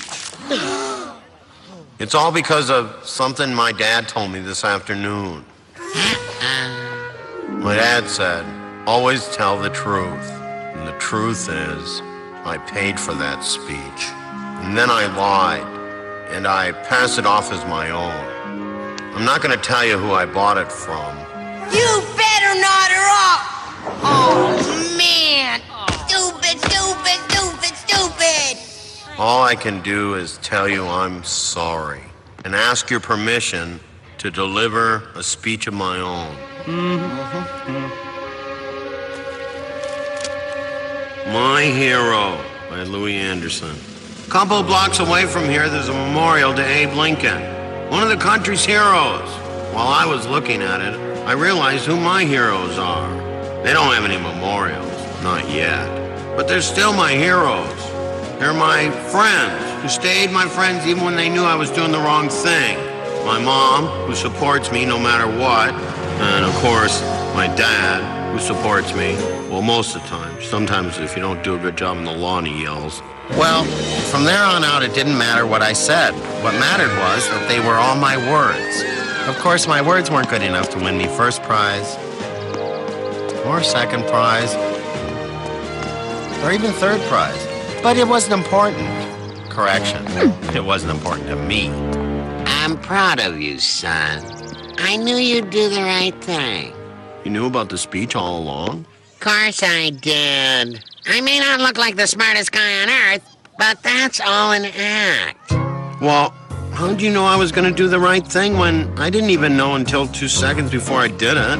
Faith, kid. You gotta have faith in people you love. Just like you had faith that I was friends with Ike. Even when no one else believed me, right? Didn't you, Louie? Son? Huh? Of course you did. This seat taken? No. Hey, Louie, congratulations. Congratulations for what? I didn't win. Oh, yes, you did. Hey, there's the Washington Monument. What's that all about? Goodbye, Lincoln. Over there, I wonder what they're gonna build. That looks like a place for a nice memorial to me, maybe, huh? Me and my shoes, the ones that trampled through Tripoli. Let me tell you about my family. Hey, here we go, now it's bedtime again. Let's take a look and see what's happening. Roller coaster ride, but no surprise. It's life with Louie, Louie, Louie. Life with Louie, Louie, Louie. It's life with likable, lovable, completely huggable. It's life with Louie. Everyone has their favorite part of the school day. Mine was lunch. Sure, the food wasn't really edible, and the cafeteria smelled like a gym. But you couldn't beat the company. Hey, have a seat, Louie. And then one day, the company changed. Who's the Lone Ranger? New kid. Just transferred in. They call him, Sean. And he doesn't even spell it with an H. Hi, Sean. Hey, what's Jeannie doing? She doesn't even know that guy. Sure she does. They met in math class. She sat next to him. Probably had no choice. Probably the only seat left. Louie, toddler, Grunwald. I want you to meet my friend Sean. Hi, Sean. Nice to meet you. You mind if Sean eats with us? No offense, but there's just not enough room here. That's right. Louis likes to change seats after every course. That's all right. This one's fine. Just watch. Next thing you know, he'll be asking us to share our lunches with him. I got this guy's number. I got extra cookies. Anyone want one? What number was that, Louis? Hey, Jeannie, you need some help? I can carry your books. Thanks, Louie. That's sweet, but Sean already offered. Sean? You're still coming over, aren't you? I was going to teach you how to do a wheelie on your bike, remember? I'd love to, Louie, but... You ready, Jeannie? See you tomorrow, Louie. Whatever. Hold on tight. Hey, take it easy. Slow down. I couldn't believe it. Jeannie and I had been best friends since the beginning of time. If this kid thought he could move into my town and steal the love of my life, he was wrong. He was nuts. He was trying to win her with really... That's dangerous. Well, I wasn't going to let her go without a fight. I needed a plan. And then fate provided one. Valentine's Day. All right. If this doesn't get her, nothing will. Jeannie, I just want to say... Hey, Jeannie, look. Oh, my. Oh, wow. Check it out. Sean. There, that ought to do it. That's the greatest Valentine anyone's ever given me. Is Sean neat or what? Oh, yeah, he's the neatest. He's nifty. Be my Valentine, Susie? Michael, you're the thoughtfulest. Yeah, I know. I gotta go. I'm gonna be late for band practice. All right, maybe I'll see you Sean, after... wait up! Happy Valentine's Day, Jeannie. Here, Mom. Happy Valentine's Day. Oh, Louie, you shouldn't have. Don't get too excited. Bad day. Mom, how'd you make Dad like you? Oh, Louie, you can't make anyone like you. It just happens. Well, how did you and Dad happen? It was a warm July night in old Chicago. I had just moved to town. That should do it. What do you guys want to do now? Anyone up for some gin rummy? We've got a better idea. Oh, you sure you wouldn't rather play cards? I could bake something. Oh? And that's when I heard it. It wasn't just the music. It was the most romantic sound I'd ever heard. It was Dad, right? Who? Oh, your father. Well, he was there too. Oh, so cute. Oh, that's I've got shivers. Thank you, Bobby. And now, just back from overseas, please give a warm welcome to the Army Men. so gross. I gotta be Get this guy out of here. Come on. What a chose. Thank you very much. We can feel your love. All right, hit it, fellas. Whoops! Forgot to purge the old spit valve. Hey, be careful. Oh, my mistake. And that's when I knew I had just met the man I was going to marry. This one's for the little lady down in front. The one with the soggy pumps. Hit it, boys. And 6 months later, on February 27th, we were married. Great story, Mom. Let me count the ways it helps me. 1, 2, 3, none. La la la la la la la la la la. Hey, down in front. Dad, how'd you convince Mom to marry you? What are you talking about? Look at this face. You think she needed convincing? So, you want to know how I met your mother? Have a seat there, Louie. A seat? Oh. Could I just have the short version? St. Louis in the 1940s. Mom said it was Chicago. A city's a city. It was a blustery winter night. Mom said it was summer. Hey, who's telling this story? Me and my boys are finishing up yet another sold-out tour of the continental U.S. of A. We were just about to call it a night when... This one's for the lovely lady who just walked in.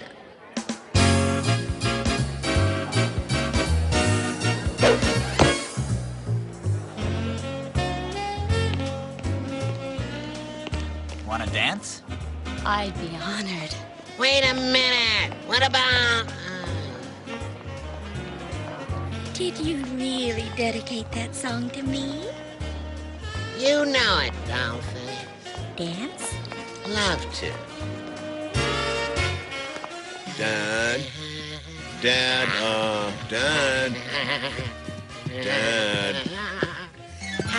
What? Huh? Where was I? Oh, yeah. Anyway, 6 months later, me and your mother got married. I'll never forget that date. February 28th. Mom said it was the 27th. What does she know? Was she there? Music, Louie. I'm telling you, the key to a woman's heart is music. Finally, useful advice from Dad. Well, there's a first time for everything. So I joined the school band. I knew it would just be a matter of days before Jeannie recognized my natural gift, and then she'd be mine. Stop! People, what is this noise? My ears! They bleed the blood of 1,000 men. You, 3 trumpets, from the top. Louis! Stop! How was it? It was like the sound of 1,000,000 chalkboards being scratched by 1,000,000 fingernails for 1,000,000 days. Well, thanks. Do I get a solo? Perhaps the trumpet is not your instrument, Louis. You come see me during lunch. Lunch? That's my best class. The clarinet. You could be like the great Benny Goodman. Make it sing. The trombone. The soul of the brass section. Perhaps you are the next Glenn Miller. Make it sing. Give me 3 laps, Anderson! Maybe I'm band deficient, Mr. Marini. No. There is music inside every child. We just need to find the right instrument to bring it out. I've got it. The tuba. The giant anchor on the great ship Melody. I think your giant melody anchor just crushed my spleen. You're still holding it. That's good enough for me. Now, take your tuba home. Practice.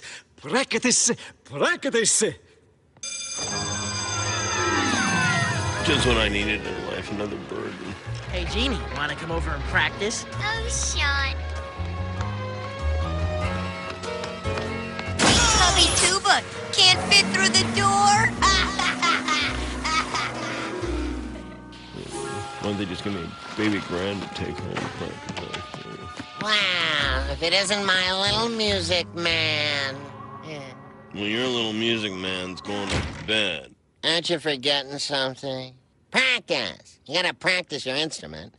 You can't rely on my musical chromosomes all your life. All right, a 1 and a 2 and a... What's the problemo? I don't hear any tuba-ing. I'm trying.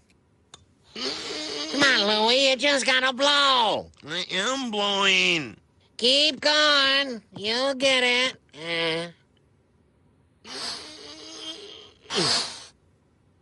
Sounds pretty good in there, tuba boy.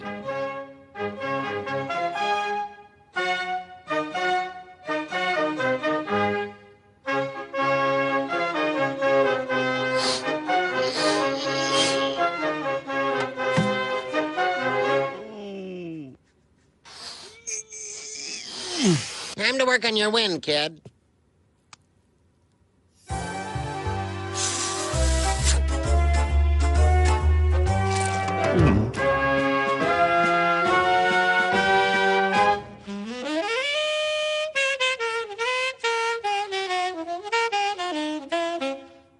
Hey, guys, wait up.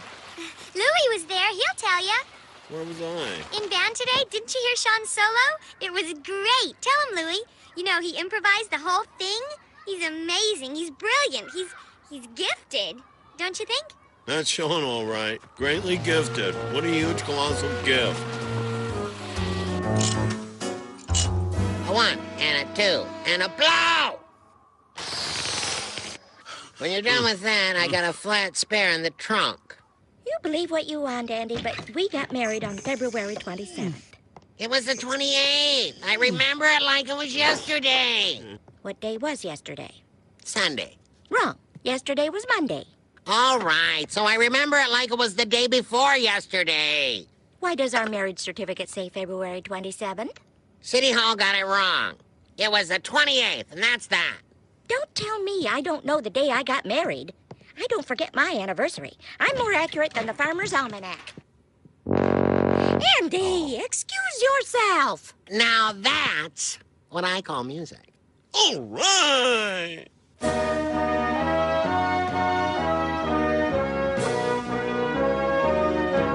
Yes, yes, yes, beautiful. It is like a chorus line of angels dancing in my brain. Now, do not forget concert this Friday night, Louie. We must chit-chat, you and I. What's up, Mr. Marini? Louie, I am filled with a proudness for you, and that is why I want you to have this. What is it? Your tuba solo for Friday night. A solo? Wait a minute. It's only one note. But no one else will be playing, and that, my little azalea bush, is what makes it a solo. And I want you to play the sunset, Louie. For one note? That'll be the shortest sunset in history.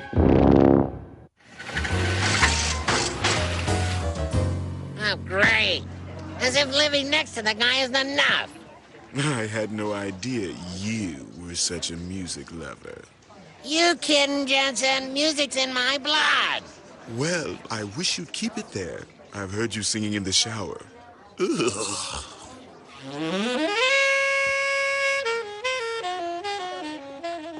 You nervous, Louie? Yeah.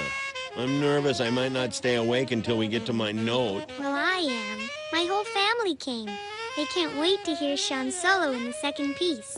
They're in for a treat, don't you think? Attenzione!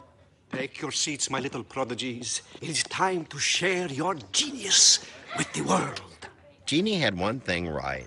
Everyone was definitely in for a treat. Oh, there he is. But it wasn't going to be a saxophone improvisation in the middle of the second song. That's the one I told you about. I mean, let's face it. How hard is it to improvise anyway? You're just making it up as you go.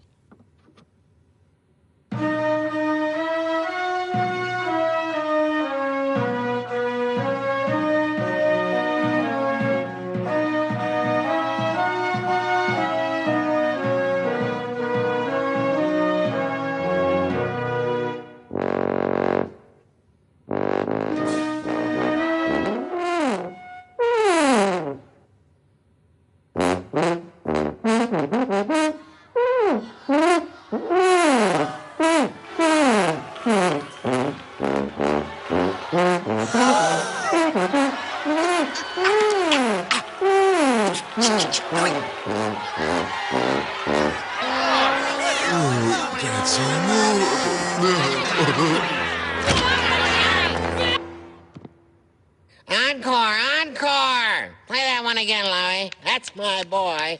Foghorn Anderson, they call him. Oh, that kid's brilliant.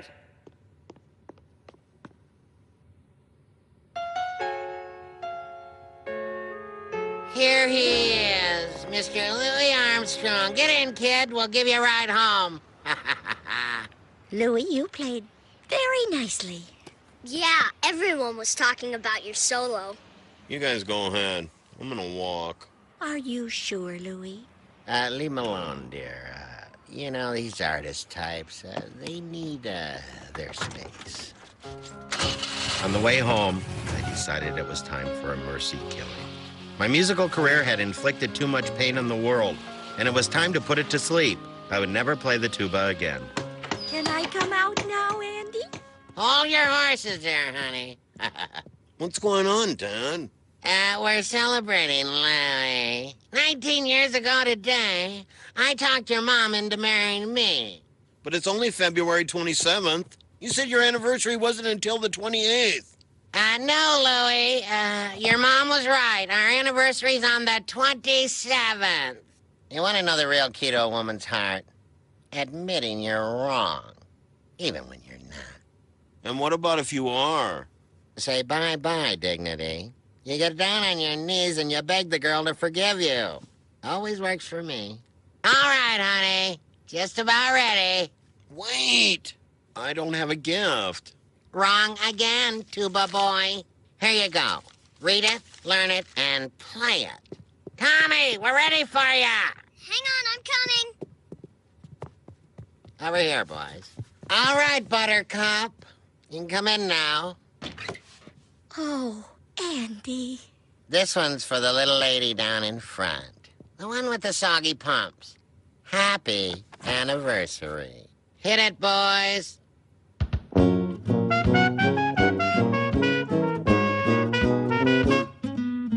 Let me call you sweetheart. I'm in love with you. Let me hear you whisper that you love me too. Keep that love light glowing in your eyes so blue. Let me call you sweetheart, 'cause I'm in love with you.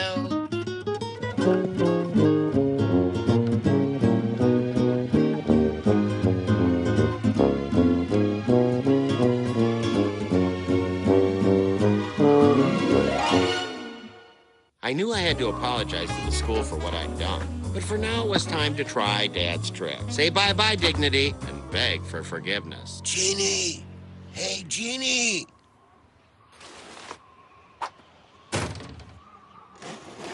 Louie?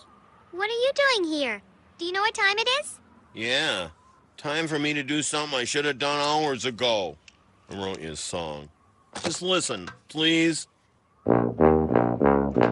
Jeannie, I'm sorry about what I did.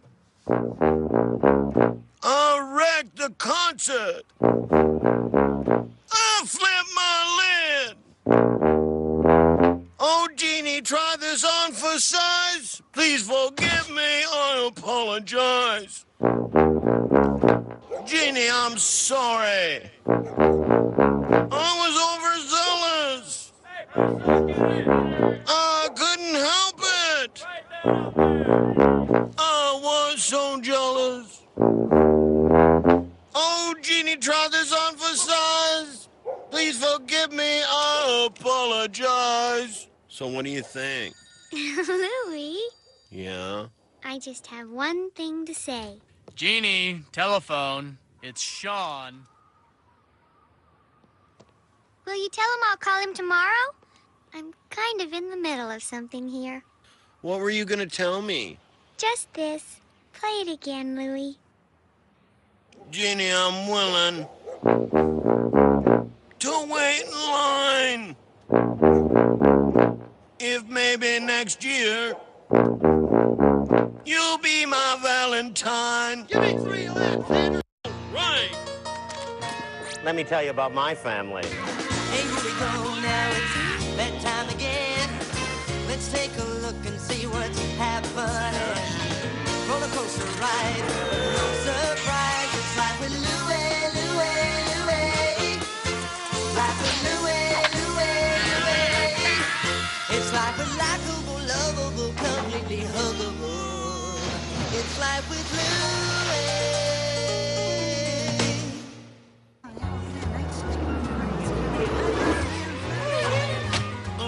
They're here. Louie? Not now, Mom. I just got the new night sniffer. Come on, soldier, move it. Growing up in a house with 11 kids meant I never had a place of my own. Did you hear me? Your father, Megdegger, commanding officer, wants to sit down. Yeah? Well, your little GI is reading. Is that so? Read this. Every inch of it already belonged to somebody else. Louie, would you mind helping me set the table for supper? Night Sniffer turns the corner. And what Hey, do you Louie, see? listen to this. I pledge allegiance to the flag. Gross. Cut it out, Tommy. I'm gonna lose my lunch. Get it? Come on, I'll give you a hint. It's something that you say every day. Is it get out of my room before I throw you out? Listen. One nation under God, indivisible with liberty and justice for everyone. Wish I was an only child. Night Sniffer races down the alley. Suddenly, it started to rain. Hey! Louie, what are you doing? Dripping. Jeez, how about a little warning next time? Whoa, a secret hiding place. At last, I had found a place I could call my own. Somewhere I could hide from the rest of the world for hours and hours and... All right, people, off to your rooms. Go digest. Dad, aren't you forgetting something? It's Friday. Allowance. Yeah, Dad. All right, Fallen, time to bleed the old man dry. Hello? Okay, Danny, here's your $1 for never mowing the lawn. Thanks, And Dad. Laura, I believe you get 75 cents for using the telephone 24 hours a day. And Carol, here's $50, you know, for not taking out the garbage. And Louie, I forget whatever it is you're not doing. Hey, how about a little action down here? Sorry about that. Didn't mean to stiff you. Here's your nickel, Tommy, for being 5 years old and contributing absolutely nothing. But I love you anyway. Well, thanks for calling, Dr. Martin. Dr. Martin, what's wrong? Nothing's wrong, dear. It seems I have a little bun in the oven. Well, get it out. It must be burnt to a crisp by now. No, Andy, it's not that. I'm expecting. Oh, you two? I'm tapped out, dried up, running on empty. The SS Andy hit an iceberg, and it is going down. No, Andy, I'm expecting a bundle. A bundle of what? Joy, Andy. I'm expecting a bundle of joy. You having a baby, Mom?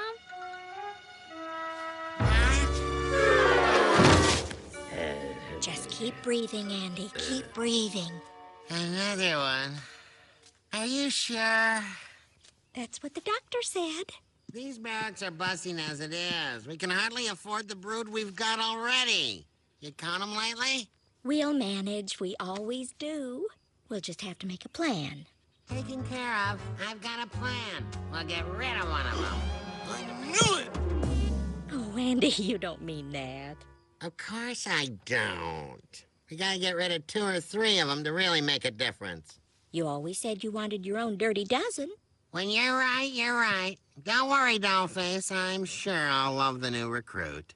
Oh, Andy, you always make me happy. Who knows? Maybe this'll be the one who supports us in our old age. But I'll tell you, it's not like the good old days when I could just requisition supplies and Uncle Sam would foot the bill. Now I gotta pay cash. I've got a suggestion. Well, it's been 6 years since you had your last raise. Don't you think that maybe the time is right? What do you say? Not a bad idea. Of course, it'd be much easier to just get rid of one of those kids. Baby, baby, baby. What are you so excited about? Are you kidding? I'm gonna have my own personal servant. That baby's gonna do everything I say. Why would he do that? 'Cause I'll be older than him, duh. Oh, really? Quit jumping on the bed. You can't tell me what to do. I rest my case. Anyway, chances are you're not going to be around long enough to enjoy a younger brother. What do you mean? Dad thinks it's too cramped here already. He and Mom are going to kick one of us out. You lie. Sometimes, but not today. I just heard them talking about it. Can I have your Minnesota Twins banner? What are you talking about? I'm not the one who's leaving. You know, it's always the oldest who leaves. When John was born, Sid left. When Peter was born, it was Julie. And now it's your turn. Either you or Laura. And between you and me, I think they like Laura better. But there's not enough room in the nest for everyone, and the older offspring must leave to make room for the newborns. Thus, the bluebirds raises its family year after year after year. Yes, Louie? What happens to the older birds? You know, the brothers and sisters. Can they stay with their parents if they want to? No, Louie. As soon as the older birds learn to fly, their parents make them leave the nest. Chirp. Bye, Mom. Goodbye, sweetheart. Remember to eat all your worms. Thanks again, Louie. Good luck, soldier. Keep flapping those arms and stay away from cats. Chirp. Dinner time! I'm only 8 years old. Understand, Louie? I understood all right. I understood that I needed to make myself indispensable around the house, or it was gonna be bye-bye Louie. Sorry, Mom. No, maybe she won't notice. Come on, Louie. We're going swimming. No, gotta do the windows, clean out the garage, mop the floors. What did you do, Cinderella? Nothing. My mom's having a baby. Right now? Does she need our help? Not now. But I'm not taking any chances. Dad says one of us has to leave, and I want to make sure it's not me. Hey, Louie, be sure to send us your new address. It didn't take a genius to figure out that my survival plans had backfired. Hey, what's going on here? Don't suppose you're measuring for a hot tub. Oh, no, dear. We're just trying to figure out how we can save some space. I figured my only chance was to find out where that baby was coming from so that I could send him or her back. I went right to my source. Eats a lot and her tummy grows real big, and 9 months later, the baby's born. No way. Mom and Dad would never do that. Clearly, it was time to find a new source. They go to a cabbage patch, walk around till they find the one they want, pull apart the leaves, and take the baby. It's as simple as that. After hearing Jeannie's ridiculous story, this one at least made some sense. Still, I wasn't convinced. Come on. You mean no one ever told you about the giant stork? Mom, can I ask you something? Anything, Louie. Where'd I come from? Well, you were born right here in Cedar Knoll, just like the rest of the family. No, I mean, where did I come from? Oh, I see. Well, maybe you should ask your father when he gets home. Oh, come on, defense. Hold on. How about them Packers? Yeah, how about them Packers? Say, here's an interesting question. Where'd those Packers come from? Green Bay, everyone knows that. Oh. Say, here's another interesting question. Where'd I come from? Where do you think? You're an Anderson, Louie, through and through. You belong to one of the oldest and finest families ever to reach the New World. I meant... Back when great-great-grandpa Gunther Anderson set sail from Norway. Yeah, I remember. So what are you asking me for? Because I want to know how babies are born. Huh? Oh. Okay, Louie, it's like this. Love is war. Huh. Or is that war is hack? I guess that means love is hack. Dad. Anyway, think of the father as an invading army, and the mother as, well, say France. The father storms the beach at Normandy, sending all of his troops on an amphibious loader. Some of the troops hit landmines, others get captured. Many go down in enemy fire. But if one little soldier manages to wriggle through, well, that's how you get a baby. And that's how you got your Purple Heart? Yep, all 11 of them. Finally, I managed to put it all together.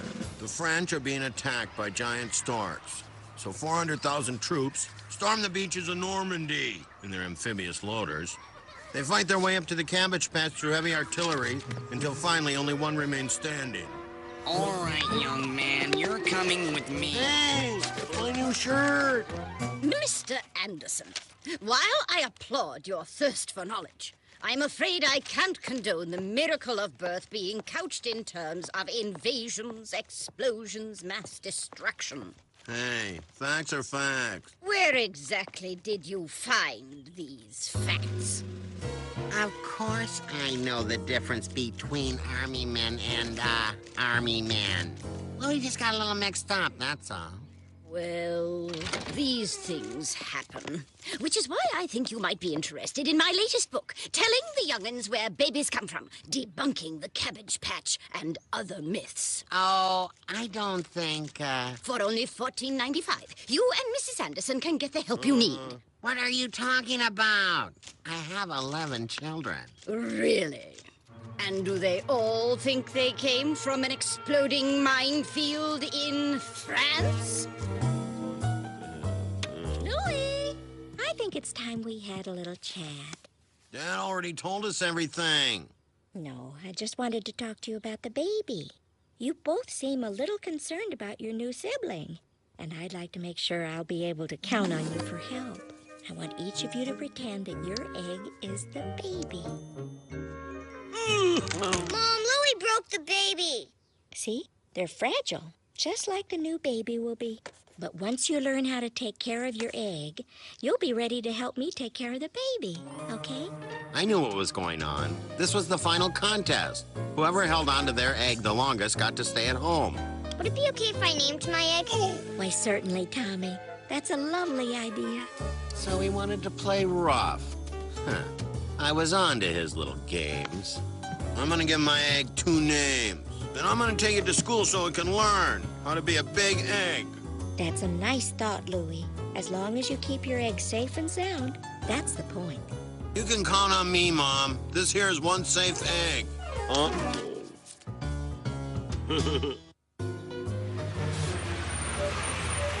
Bye, Tommy. Bye, Mom. Don't forget your egg.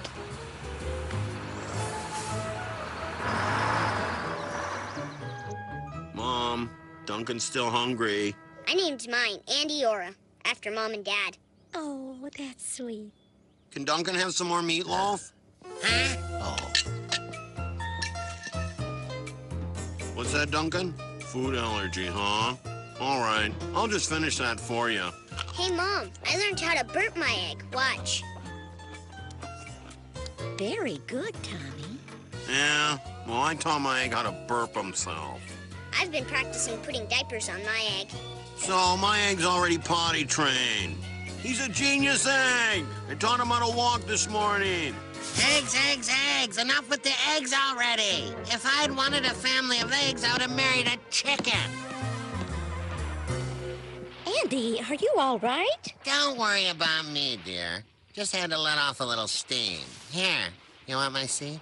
No, you sit. I'm okay. I was just wondering, did you get a chance to speak to Mr. Applegate today? I meant to, but just as I was heading towards his office, something came up. My lunch. Oh, you just need to work on your confidence, that's all. Let me show you what I mean. Here, you be you, and Louie, you be Mr. Applegate. You mean I get to be Dad's boss? This is ridiculous.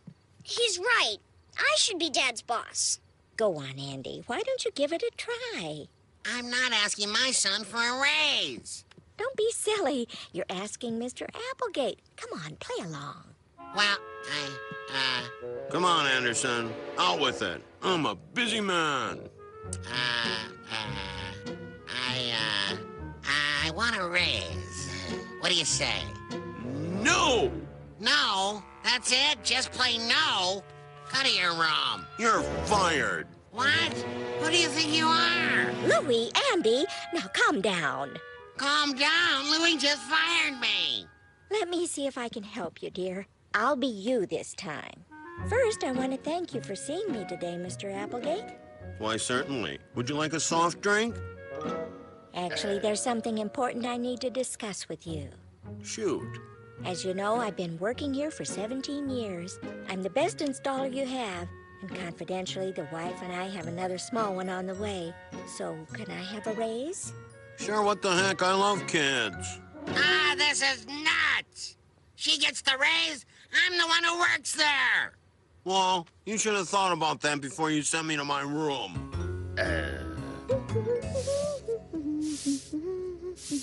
What are you doing now? I'm brushing my egg's teeth. Time to quit being a kiss-up, Tommy. Mom's not even around. And besides, babies don't have teeth. Too chill. Do not. Tommy, was that your egg? And just like that, the contest was over. I won. I was gonna stay. And then something came over me. No, Tommy, this is your egg. I dropped mine. I guess I still need to work on that whole responsibility thing.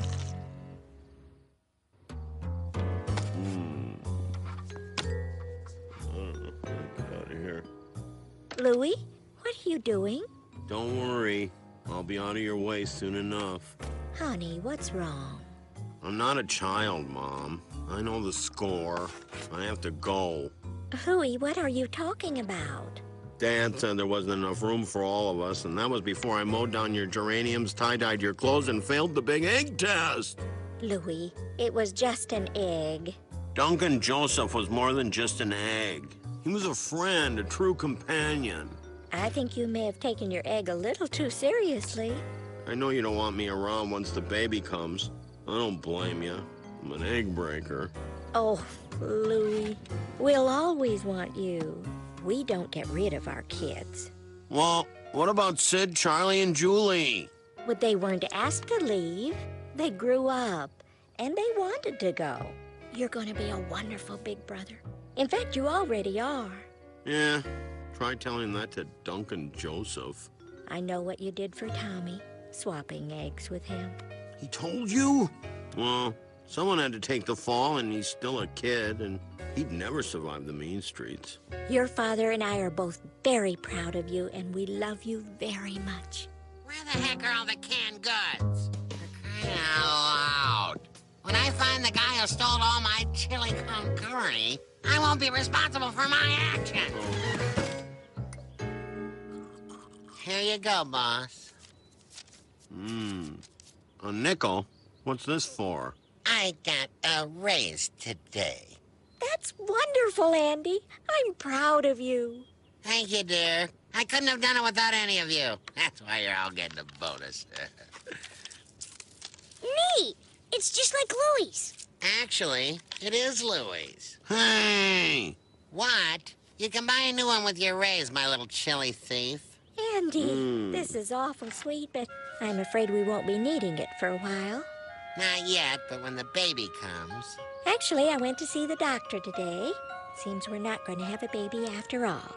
What? Apparently there was a mix-up at his office. But we can all congratulate Mrs. Brown down the street. Oh, well. And I was just warming up to the idea. Come on, soldier. We still have quite an army ourselves. But, Dad, none of your soldiers made it through. Not this time. It didn't take a five-star general to see that Dad was planning another march on France. And me? I was surprised to find myself hoping that the troops would pull it off this time. After all, it only takes one. Andy, what are you reading that for? I like to be prepared, just in case. Tell me, honey, what do you think of a name like Jimbo? No? Huh. I got it. Why didn't I think of this before?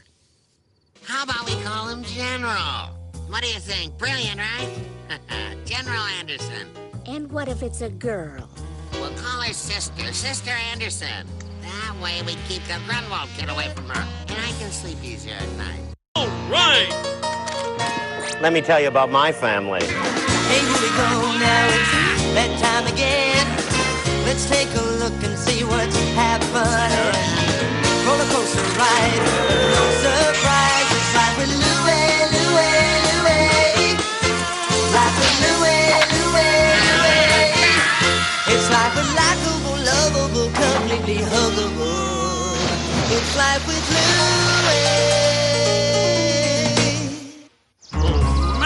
When I was a kid, I learned there were two ways to become a doctor. Go to medical school for 6 years, or be my mother. Let's see. The thermometer says 104, but according to my hand, you're a perfectly normal 98.6. Guess it's time to buy a new thermometer. Better get dressed, Louie. You don't want to be late. Dr. Anderson always knew when I was trying to get out of something at school. It seems everyone has chosen a science project topic except for Louie Anderson. I'm, still considering all my options. Louie, the projects are due next week. I was planning on coming down with a cold next week. Hey, maybe that could become my science project. Here, store this. In a couple of days, we'll take a look and see what's grown. Louis? Okay, how about volcanoes? Sorry, Linda's doing volcanoes. Dinosaurs? Already filled by Mr. Glenn. Hey, Louisaurus, you can help me study extinction! All the good projects are taken. Let's see, so far this year, no one has picked dung beetles. What a shock. No one has picked bees. Wow. As much as I love the dung beetle, I'm gonna go with the bees. It's one thing to have trouble with your science project. Most kids do. But how many kids have trouble trying to find one? Here, bee. Looking for a bee. Any bee? I'm not picky. Hi, Louie. Hi, Jeannie. It's your lucky day. I decided to let you help me find some bees. What do you say? No, I can't. My dad and I are in the middle of working on my science project. What do you mean, your dad? Well, the teacher said it's okay to get help from your parents. Come on, Jeannie. Let's take her for a little test spin. Do you like it? It's solar-powered. Great. Hope it rains. Hey, Louie. Hey, toddler. How's your science project going? Great. My dad's helping me. T-minus and 2 minutes and counting, son. Come on, we're ready to blast off. I gotta go. We're test firing the rocket. You wanna watch? Nah, I gotta go home and help my dad. He's probably already working on my project. Oh, you're mine now. What are you doing? Homework. This is my science project. Bees? What kind of a science project is that? I had a choice. It was either bees or dung beetles. You should have gone with the dung beetles. At least that's an insect you can work with. So are you gonna help me? You kidding? Bees are vicious. They're nature's kamikaze pilots. They're bayonets with wings. My great-uncle Thermidor was destroyed by bees. I thought he died of old age. Well, the bees destroyed his spirit first, and then old age got him. Hey, thanks for your support, Dad. That's what I'm here for. What is going on out here? What in the name of... Hello there, neighbors. How do you like our new RV? It's beautiful. Did you have a nice vacation? We had a great vacation. Hey, come on over tonight. We'll show you slides from our trip. Dad, let's go over there and see their slides. They don't want to show us slides. They just want to brag about their new RV. Rub it in our faces, so to speak. They didn't say anything about their RV, Andy. They're just going to show pictures of their vacation. Want to bet? Oh, this was at the rim of the Grand Canyon. Oh, no. No pictures of the RV, no way. Oh, Andy, it's not in every shot. Only because you have to take a boat to get to the Statue of Liberty. And here we are at Mount Rushmore. So, with your vacation and everything, probably haven't started your science project yet, right? Started? It's almost done. When we were crossing the country in the RV, I picked up seeds for every state flower in the Union. How's yours going? Well, I got 2 bees. 2 bees? Well, no one's ever gonna accuse you of being an overachiever. Darn tootin'. Oh, here. Here we are crossing the Hudson to get to the Statue of Liberty. Fortunately, they had a ferry big enough for our RV. That's it. I've had it. I'm going home. I've never heard such extended gloating in my life. I'd like to give that RV a big push down a steep hill with all those Jensens in it. How about a slide of that? Huh?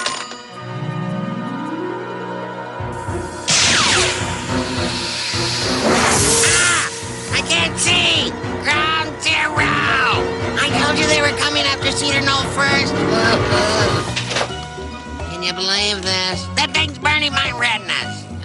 This is nice. It's like we're vacationing in the Bahamas. You kidding? It's like a sauna in here. I can't afford to lose much more weight. Jensen. He knows I want an RV real bad, and he's rubbing it in, Aura. It's not his fault we can't afford an RV, Andy. Look, if you want to raise money to buy an RV like the Jensens, why don't you get a hobby? I got a hobby. It's called raising children. And it's no gold mine, believe me. I mean a real hobby. Like my Uncle Haskell. Do you remember rich Uncle Haskell? Well, he made all those ships in a bottle. Sure he did. He was a Navy man. What else you have to do when you're out at sea 6 months at a time? He made so much money he bought a second home in the country. Yeah, but did it have wheels on it? I don't know. Well, I want one with wheels on it. Here, Let's see. Stamp collecting, glass blowing, baseball cards. To make a hobby out of picking a hobby. Hey, what's this? I got it! Honey! Yes, dear? Not you. Real honey. Sweet honey. As in, I can afford a bigger RV than the Jensens, honey. Come on, bees. Help!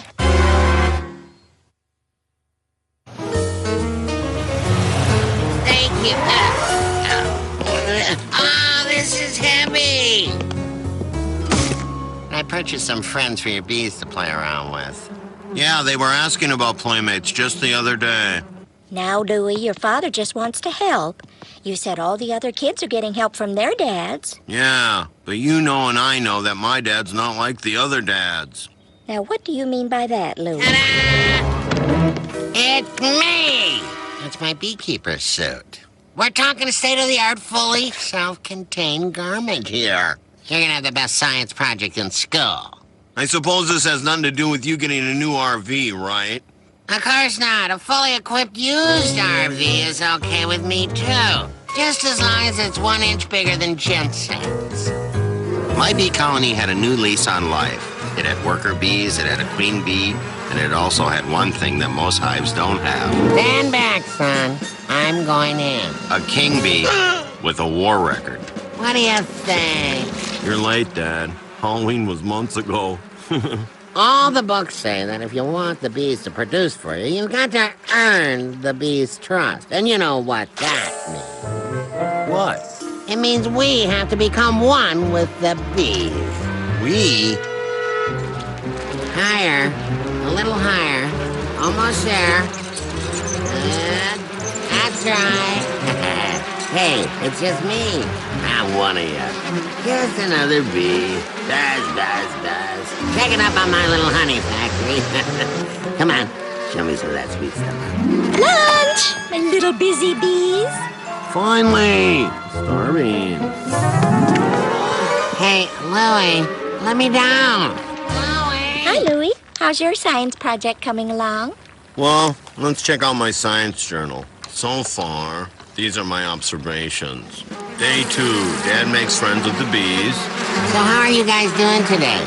How's that queen? Is she nice to work for? And me, I got stung. Ouch!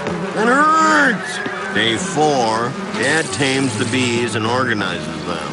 All right, listen up. Thinking if we organize into shifts, maybe we can step up honey production. So let's line up. Socrates, Ben, Willard. I was given the fun task of counting the bees in the colony. 248. Hold still. Hey, Dan. How many bees are there? A lot. Day 5. Dad teaches the bees tricks. Together, you have to work together.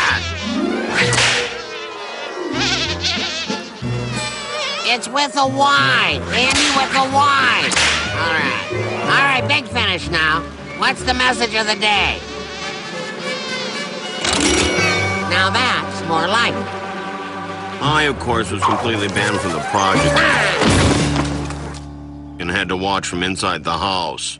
I'm supposed to be observing the bees, not Dad. Now don't be overdramatic. I'm gonna fail my science class. Well, your father has been a little preoccupied. I'll have a talk with him. Though to tell you the truth, lately, I haven't been able to get a moment alone with him. Andy, I think we need to talk. I'm a little concerned about how... I love you guys. Have I told you that today? My little insect friends. You're like the family I never had. Honestly. Hi, Louie. Why aren't you working on your bee colony? I've been banned from the backyard. How's your project coming along? Great. Texas is finally sprouting leaves, and the entire eastern seaboard is in bloom. Hey, I'll trade you a couple of bees for the Hawaiian Islands. Louie, what are you gonna do? I don't know. Maybe I should just bring my dad to class. I've seen him out back. I think it's best he keep away from the general public.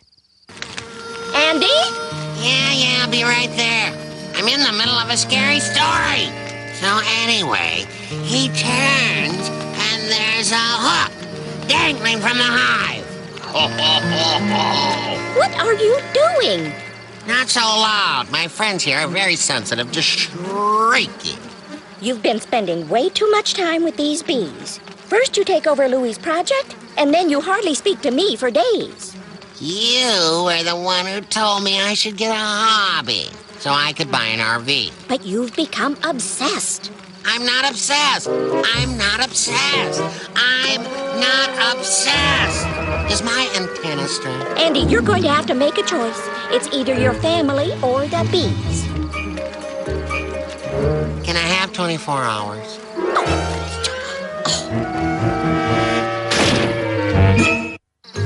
Well, Dad's big day finally arrived. It's payday, my little bee buddies. Time to collect on his investment. Buy the recreational vehicle of his dreams. All he needed was just one thing. Honey! Not even a little honey for your favorite guy, Andy. I taught you a trick. I wore the suit. We had a campfire. I wore the suit. And I get bump kiss. Dad might have failed, but I couldn't afford to. I had to show something to Mr. Lambert. Here, Bee. Hope I get an A. Hey, Louie, what you got there? Bees. Wow. This is gonna be a long day.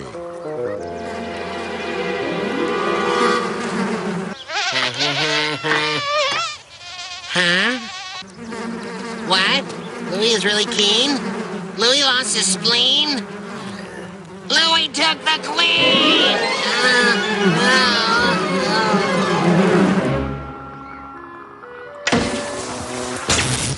Very, very good.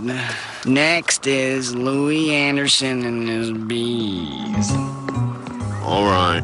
As most of you know, my science project is on the hierarchy of the bee colony. It can also be called a bee civilization, or a beehive world, or a high jive, or maybe... Two pathetic bees in a jar? Yeah, that's a good one, too. Look! There's millions of them! Of course, because of my intense work with the insect community, I was able to take 2 bees and turn them into an entire swarm. Before Louie, after Louie. Oh my gosh. Well, could have been worse. It could have been the dung bee. Seal the doors! Shut the windows! Everybody remain calm, okay? Remain calm, kids. Hello, hello. It's dead. They chewed through the wires! We're doomed! As we all know, bees are famous for their chewing abilities. Stay here, class. Don't panic. I'm gonna go get help. All right. What's he gonna do?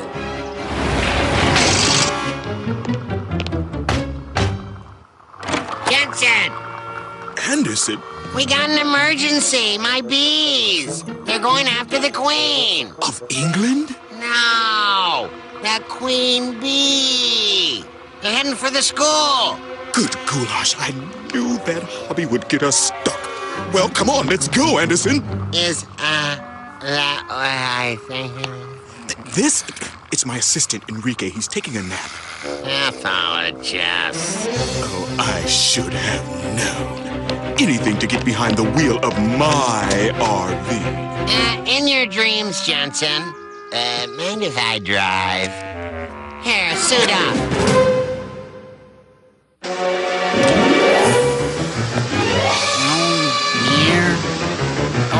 Excuse Excuse me, this booth is taken.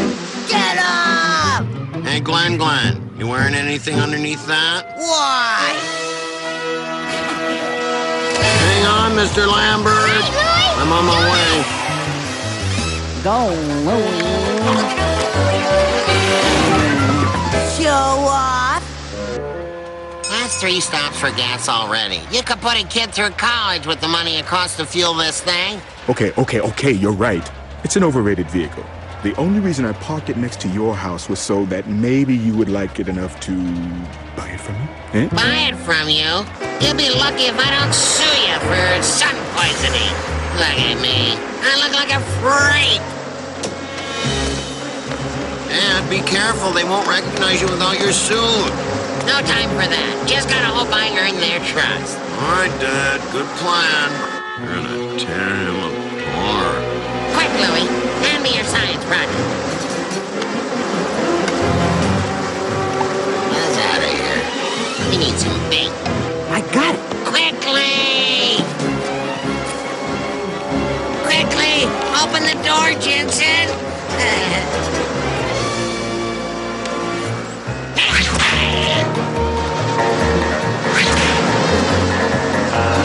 Got her!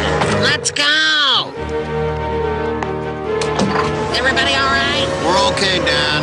Hey, Mr. Anderson, your bees are all gathering around my Tennessee wildflowers. Yeah, and... Don't hold me to it, but I bet they're not honeybees at all. They're hornets. Stitched again.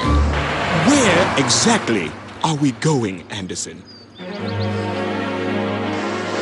Goodbye, Socrates. Louie, Ben, you're the best. You all were the best bees I've ever known. Be free. There you go. That way south. Fly away. What are you doing, Dad? Sending them south to Tennessee? No, your grandmother lives just over the hill. She's allergic to hornets. Well, Louie, your study on the social hierarchy of bees gets a D+. Thanks, Dad. However, your brilliant study on one man's acutely bizarre and dysfunctional relationship with nature and reality gets an A. So overall, you earned a B-. I did? Really cool. I'm sorry if I ruined your science project, Louie. That's okay. Thanks to your bizarre relationship with reality, I passed. See that? It pays to have an old man with the screw loose. You said it, Dad. See you around, Louie. Thanks again, Anderson. Don't call me. I'll buzz you. Nora, I shouldn't have picked the bees over you and the family. You're the only honey that I want, darling. Oh, Mr. Honey Bunny. Dad hung up his antenna for good, and for a moment everything was back to normal in the little colony of Cedar Knoll. Back at the hive, I tried to be a good little worker, and the queen bee, well, she finally got some of the attention she deserved. And here we are at Mount Rushmore. Oh, great. We've seen this one 100 times. Hey, where'd you get that picture, Jensen? Now, that's not funny, hear me? Mutiny, I tell ya. All right. Let me tell you about my family. Hey, here we go, now it's bedtime again. Let's take a look and see what's happening. Roller coaster ride, but no surprise. It's life with Louie, Louie, Louie. Life with Louie, Louie, Louie. It's life with likable, lovable, completely huggable. It's life with Louie.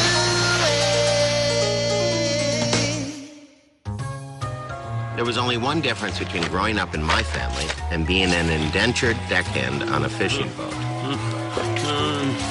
Grab me that sugar, would you, Louie? The 10-pound bag. I had more chores. Of all my chores, shopping was the worst. Man, this is easy to clear, Kane. I'm a feel. Not only did it include all my least favorite activities, pushing, lugging, lifting, and walking, but we never got to buy any of the stuff I wanted. Attention shoppers. Louie Anderson, your mother is looking for you. Please drop the cookies and come to the front of the store. Really, Louie? What are the odds? Where are the cookies? Back in the store. Yeah, I saw you trying to sneak them into the cart. Come on, Louie. It's just 5 more bags. Why don't you ask him? I mean, it is his job. Thanks, lady. Have a Him? good day. Oh, that's Pete. He doesn't work here. Oh, really? Pete's just a nice man. He's doing that woman a favor, that's all. Kind of favor some kids should be doing for their mothers. Subtle, Mom. Hi, Aura. Need some help? Sure. Thanks, Pete, but we got it. How is everything? You know, getting better. You remember Louie? This is Louie? Wow, you've gotten so big. Thanks, I think. Well, we must be on the same schedule, Pete. I saw you here last week. Hey, say hi to Andy for me, would you? I will. Bye-bye, Pete. Hello. Who was that guy, Mom? You don't remember Pete? Such a nice guy. In fact, the day you were born, your father was stuck in a traffic jam and Pete drove me to the hospital. I thought I was born at the drive-in. Oh, your father tells all you kids that. Anyway, Pete's the one who put Dad up for the job at the factory. Oh, so he works with Dad. No, not anymore. He had a run of bad luck a few years back. Personal thing. Well, what happened? Oh, I don't know. You know me, Louie. I don't like to gossip. And besides, you can't believe all the stories that you hear. But you can still listen, right, Mom? It doesn't hurt to listen. These guys, they don't make anything. So, you couldn't even make it to the hospital for my birth, huh? Huh? I thought that was our little secret. Well, what else are you keeping from me? Oh, I forgot the butter. Louie, do me a favor. Take your bike back down to the store and pick me up some butter. What? Geez, I gotta do everything around here. Run that by me again there, Sporto. I just spent an hour of my life grocery shopping. You guys got me working like a dog. I see. Did you clean the garage like I asked you to last week? Not yet. Did you mow the lawn like I asked you to yesterday? I'm in the planning stages. Did you feed your fish today? He's fasting. Uh-huh. So what you're saying is... All right, I'm going. Families. Who needs them? Cookies, Louie? You're gonna ruin your appetite.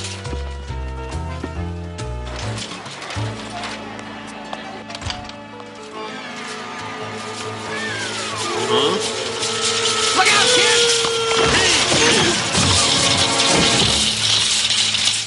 Gee, thanks. That was a close one. Are you all right? Almost tossed my cookies. It's perfectly normal to feel sick after a life-threatening experience. No, I mean these cookies. Here, have one. You shouldn't share cookies with strangers. Could be dangerous. Didn't your mom ever tell you not to talk to strangers? Of course. But you're not a stranger. I live with stranger people than you. Okay. So maybe I'll just have one. How cool is this? Well, it's not much, but it's home. Wow. You don't even have to make your bed. Nope. You got it made. Sorry, I got carried away. You ate the whole box. Well, it has been a while since my last real meal. Hey, I got an idea. Why don't you come over for dinner? I couldn't impose like that. Impose? You saved my life. Here's the thing, Lou. I'm not exactly thrilled with where I am in my life right now. I like your folks, Lou, and I don't want to have to lie to them. So don't lie. If I come over for dinner, they're going to ask all those questions I don't want to answer. Where are you living? Where are you working? What's that smell? I can't do it, Lou. But you're hungry, right? Hungry? I could eat a horse. Well, it's your lucky day. My dad's cooking tonight. You getting drunk? Thanks.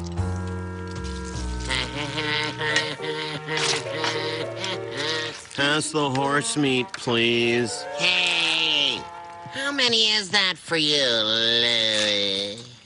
I don't know, Dad. Who's counting? I am. Let's see.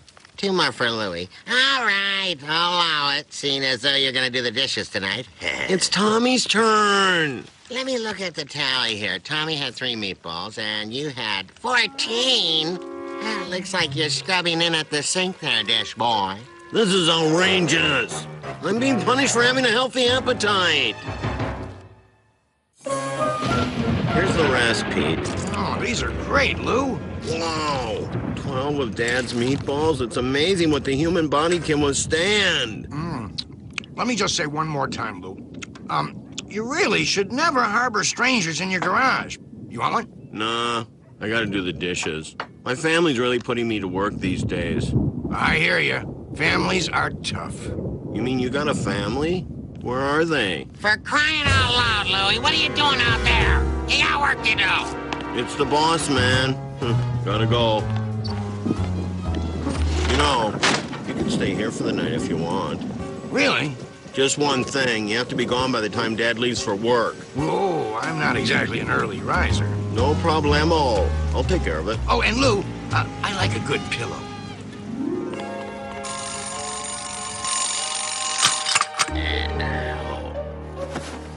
What? Sabotage! I slept through active duty. Whatever. It's a little ripe in here. If that's not me, I need to offend my fellow workmates. I hope I'm not too late. Oh, man, I gotta get out of here.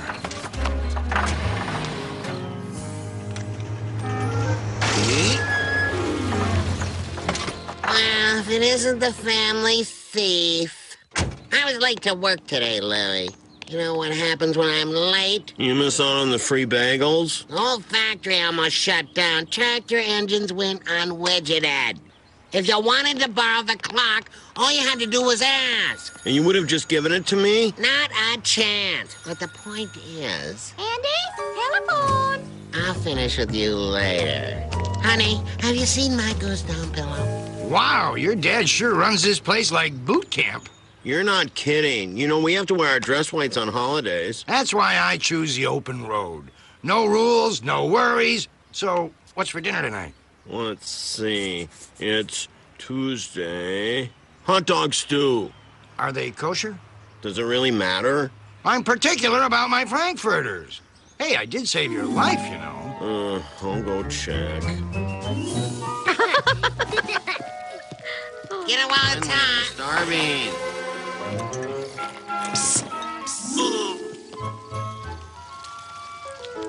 Is there any more stew? Help yourself, Louie. You know, I think this boy has a tapeworm. Either that or a wooden leg. He's just a growing boy, that's all. Maybe so, but he's growing in the wrong direction. One more time. Heat the pie. And then I want 1 scoop of vanilla ice cream on top of the pie and 2 scoops of strawberry on the side. Anything else? Yeah, you got a different blanket? I'm allergic to wool.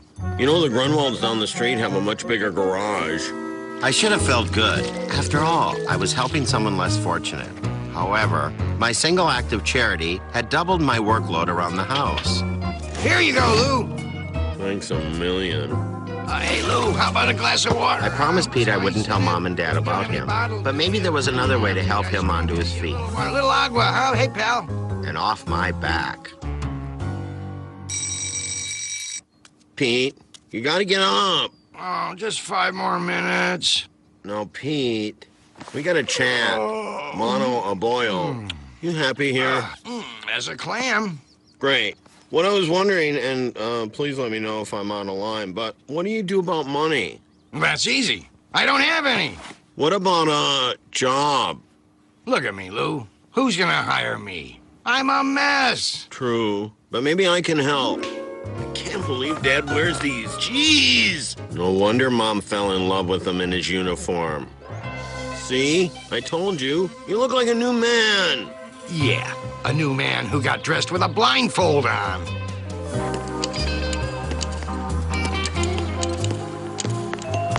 I recognize that horrible golf outfit. That's Andy Anderson. Poor guy, down on his luck, and absolutely no fashion sense.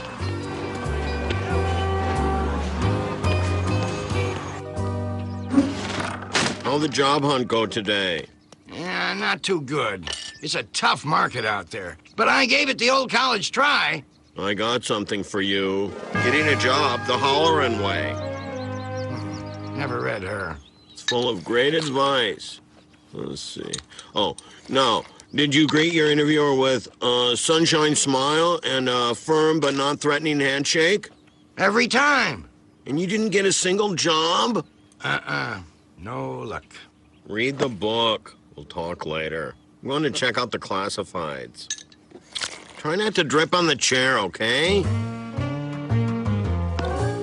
Garage guests. Can't live with them, can't recycle them.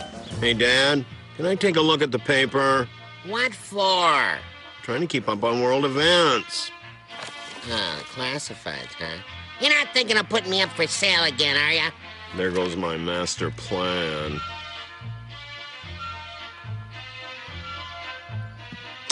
What are you doing? That was Swan Lake. Change it back. Turn it, Louie. I missed the pirouette. I could pirouette for you if it'd make you feel better. All right, let's see one. What? You promised me a pirouette, and I want to see it. Hey, that's not half bad. Dad, you're losing it. I'm just kidding you. Now, how about a plie? Gotcha, kid.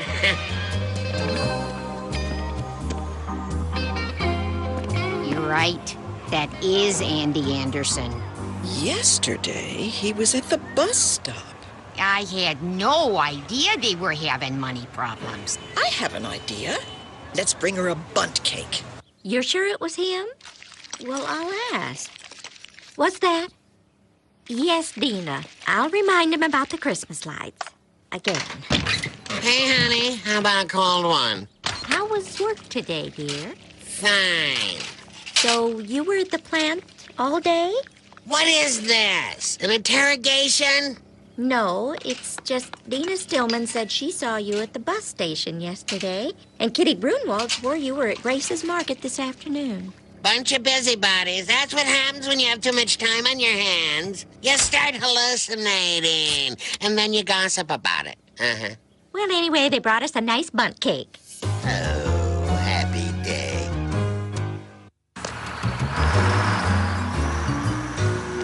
Hey, Lou. Close game. Yeah. So, I was wondering, since we got a few minutes, how about we go through the classifieds? Whatever. Your house, your rules. Come on, Pete. It sounds like you don't even want to try. It's not like you never had a job before. You used to work with my dad. That's right. 12 years I worked there, and then the company cut back. I lost my job, hit the street and interviewed for every job I could find. After all, I had a family to support. So, what happened? A whole lot of rejection. So I stopped looking. I lost my house, I lost my savings, lost my family. How do you lose a family? You know how you get report cards in school?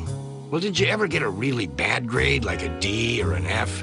And you had to bring that report card home, show it to your dad so he could sign it. You kidding? I tried to forge my dad's signature on those. Now imagine if it were the other way around, and your dad was in school and he had to show you his report card. And now imagine he shows you a report card every day. And every day it's an F. Every day for 3 years. My wife took my kids to live with her mother in Chicago. I chose to stay. Hey, Pete. Thanks again for saving my life. And the score is still tied, 4 apiece.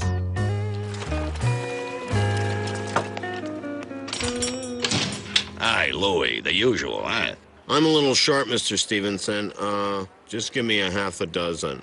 Now, while you're at it, I'd like to inquire about the job. Now, Louie, don't start with me. You know I can't give you that job. Number one, you're too young. And number two, you're too, I'm too what? Well, let's just say you like your donuts too much. I mean, you eat up all the profits. No need to be rude. Not even asking for me. It's for my friend. Has he ever made a donut? I don't think so. Oh, sorry, Louie. I'm looking for an experienced donut man. Hey, you hear about Ned's Donut Shop down the street? Uh-huh. They're doing amazing things with chocolate filling. What are you trying to say? Nothing. Just letting you know what the competition's up to, which is why I'm thinking of taking my business there. This is extortion, Louie. You got it. Pete! Hey, Pete! Guess what? I got you a job. And not just any job. Pete? Oh, Tommy, what exactly do you have there? It's my turn to keep the class guinea pig. What is that rodent doing on my table? You know I don't like to see my dinner before I eat it. It's not dinner. It's a class guinea pig. So it is. Sorry, Tommy. You know the rule. No pigs in the house. Don't say a word. That's just too easy. Mom, Dad, I made a big mistake. I was irresponsible. I kept a secret from you. I was wrong, and I'm sorry. There's nothing.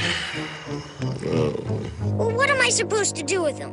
He'll just have to stay at somebody else's house. It's not fair! Mom, Dad, I made a big mistake. I was irresponsible. I can't even have one little guinea pig for a night, and Louie gets to keep a guy in the garage for weeks. You did what? I don't get it. He was right here this morning. I swear! It was Pete? Pete Lohman? The fellow who drove me to the hospital the day that Oh, for crying out loud! Am I ever gonna hear the end of that? It was a traffic jam. I was out of gas. I blew a rod. I just saw Pete at the supermarket. And that's where he saved my life. And now he's gone. All because of me. I nagged him about getting a job. Louie, regardless of what you promised Pete, you know you should have told us. I know. I did everything I shouldn't have done. That's right. And you're still doing it. You're feeling bad and blaming yourself, and you shouldn't. You did everything you could to help Pete. Yeah, everything except charge him rent. Hey! I've been looking for this. You're a good kid. But next time, take your mother's pillow. I need my shut-eye. Louie, there's something here for you. It's from Pete. Dear Lou, just wanted to say thanks for everything. After spending so much time watching you and your family, I realized it was time to go see mine. I think I'm about ready to start bringing home report cards again. Take care, Lou. Your pal, Pete. Report cards? Now, what do you suppose that means? It means Pete's gonna find a job in Chicago. Louie, you do nice work. How about some lunch? I still have to mow the backyard. That's okay. You can finish your chores later. Mom, don't go spreading this around or anything. But today, they don't feel like chores. Of all the luck. Here you go, Andy. Cream of mushroom soup. Oh, well, I know you're having a hard time, so I brought you some canned goods. What? I don't need canned goods. I need a quarter. Let's see, there's creamed corn and artichoke hearts and peas and stewed tomatoes. That's real sweet. But the machine here doesn't take stewed tomatoes. It takes quarters. Good luck, Andy. For crying out loud, anyone got a quarter? Hey, you, buddy. I just need a quarter. For a newspaper. Come on, help a guy out. Hey, what about you? Hey, trade some stewed tomatoes for a quarter. 2 dimes and a nickel. Anything. Oh, what a world. All right. Let me tell you about my family. Hey, here we go, now it's that time again. Let's take a look and see what's happening. Roller coaster ride, but no surprise. It's life with Louie, Louie, Louie. Life with Louie, Louie, Louie. It's life with likable, lovable, completely huggable. It's life with Louie.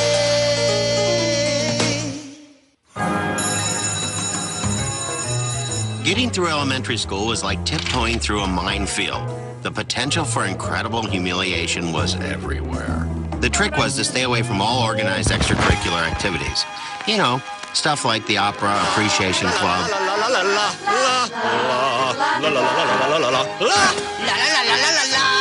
Opera's for losers and you all losers and big, big, big losers. La la la la la la la. Losers! And the geology club. And gentlemen, I'll give you titanium carbonite. And I give you titanium loserite. And the most ridiculed of all after-school activities, male cheerleading. Give me onesies, give me twosers, male cheerleaders, a bunch of losers.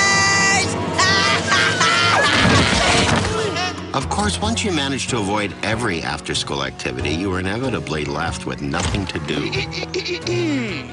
Need something to do, boys? No, we're overextended as it is. Oh, I doubt that. Follow me. You're the first-rate opportunity to get married with impunity. The musical? We're doing the Pirates of Penzance this year. And we still haven't found our pirate king. Okay, that's enough. So, who's next?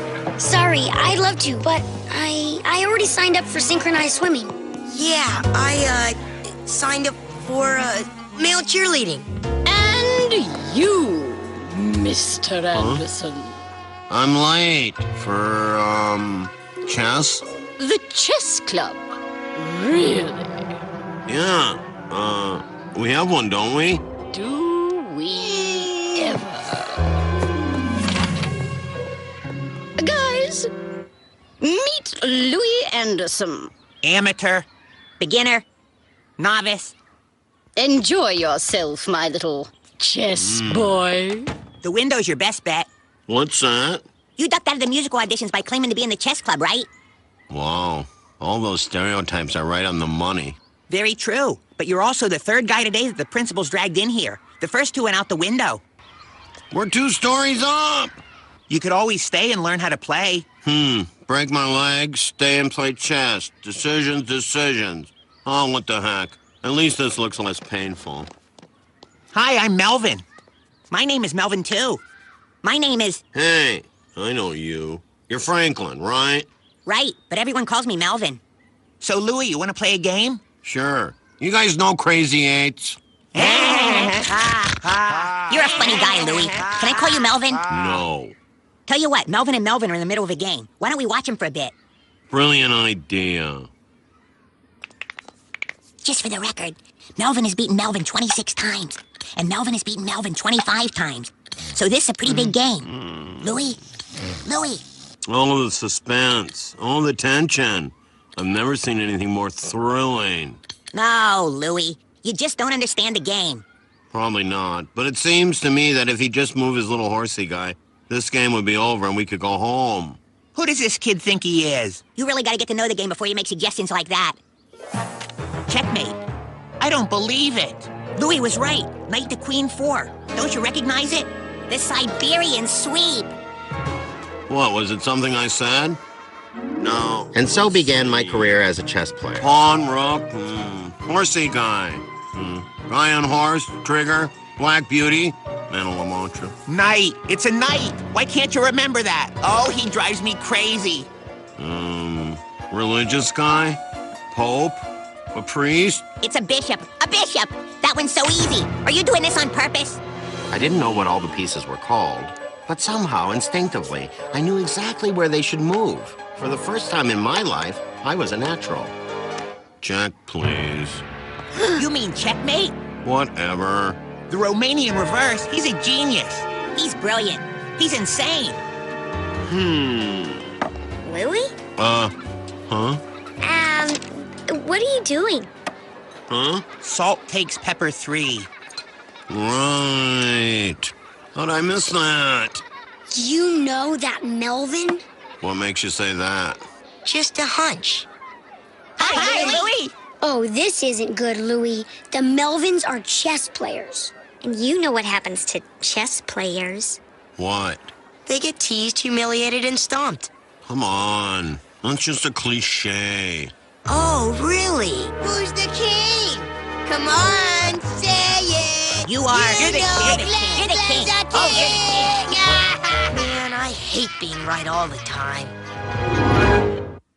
Checkmate. He's astounding. Checkmate. He's remarkable. Checkmate. He might even be as brilliant as the Great One. Don't you dare say such a thing. That's blasphemy. You sully the name of the Great One. You think I'm as good as Jackie Gleason? No, and he's talking about the other Great One. And you're not as good as him. Who is this freak? Tell him the story, Melvin.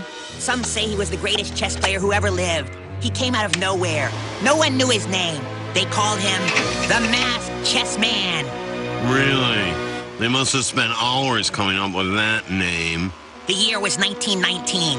The masked chess man burst onto the notoriously competitive Wisconsin chess scene with the longest streak of undefeated matches in Wisconsin state history.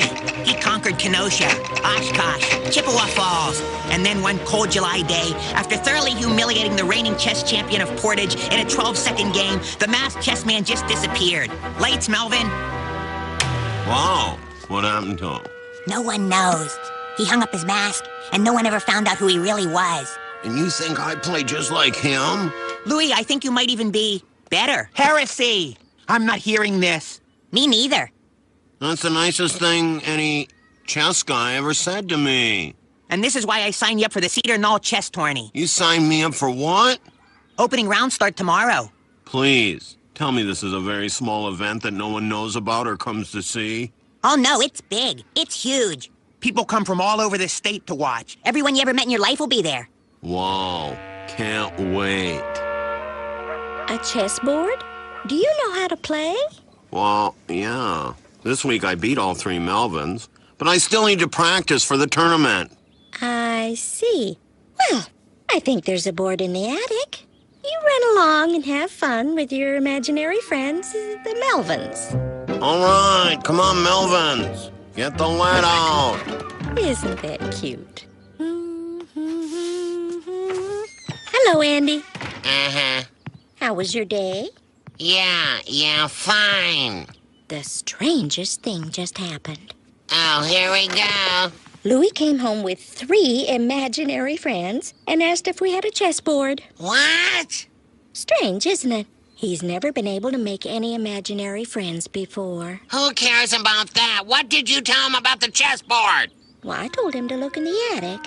That's where you keep yours. You did what? All right. Whatever you do, don't touch that board. Geez, don't have a coronary. I was just looking for your chess set. What, are you nutso? You're trying to ruin your life? No. You can't play chess. You'll be ridiculed. Don't you get it? People make fun of people who play chess. How do you know? Because I laugh at them myself. I've seen them around. On TV, in the park. Bunch of brain-heavy, pencil-necked, nearsighted, whiny-voiced chess players. They're walking targets. But I just want to play. No, say it ain't so. You're doomed. See, the better you are, the more they make fun. You know, come to think of it, you might be right. No one talks to the Melvins, except other Melvins. Oh, you're friends with kids named Melvin? No, it's happening. You gotta stop this madness. Don't play chess, kid. It'll ruin your life. Well, hello, Mr. Dramatic. Why don't you learn a nice, wholesome game like poker? Right. That's all I need. 3 imaginary friends and a gambling habit. What? You're talking crazy. He's got an interest. You should encourage him. Encourage him? I'm trying to protect him. Protect him from what? P&T. Huh?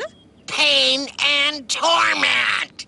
Oh, Andy, it's just a little game. Sure it is. And leprosy's just a little itch.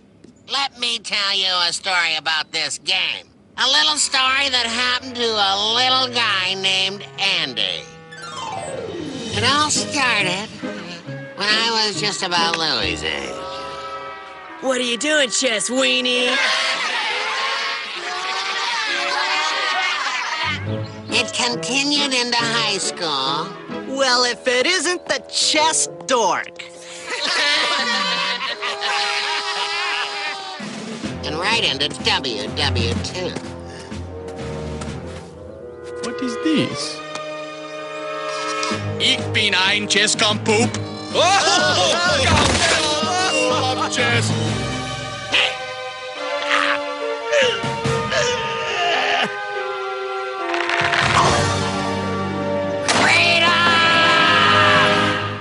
Okay, so maybe I embellished the last part, but all in all, it was a horrible price to pay for enjoying a board game.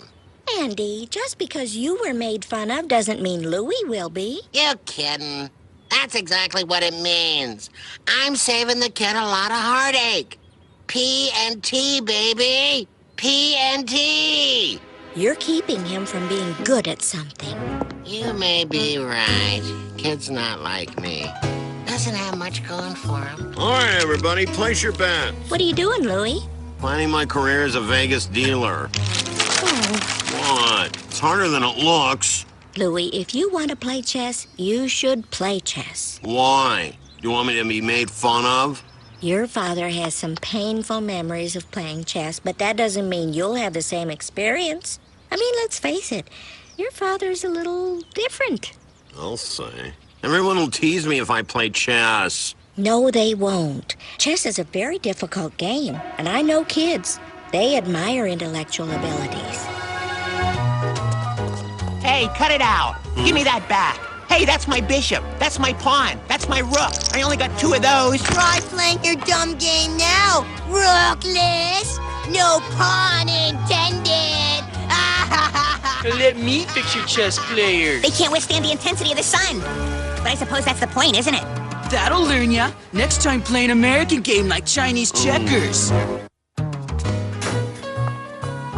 hope my name's not on the list. No. Hey, loser, what are you doing?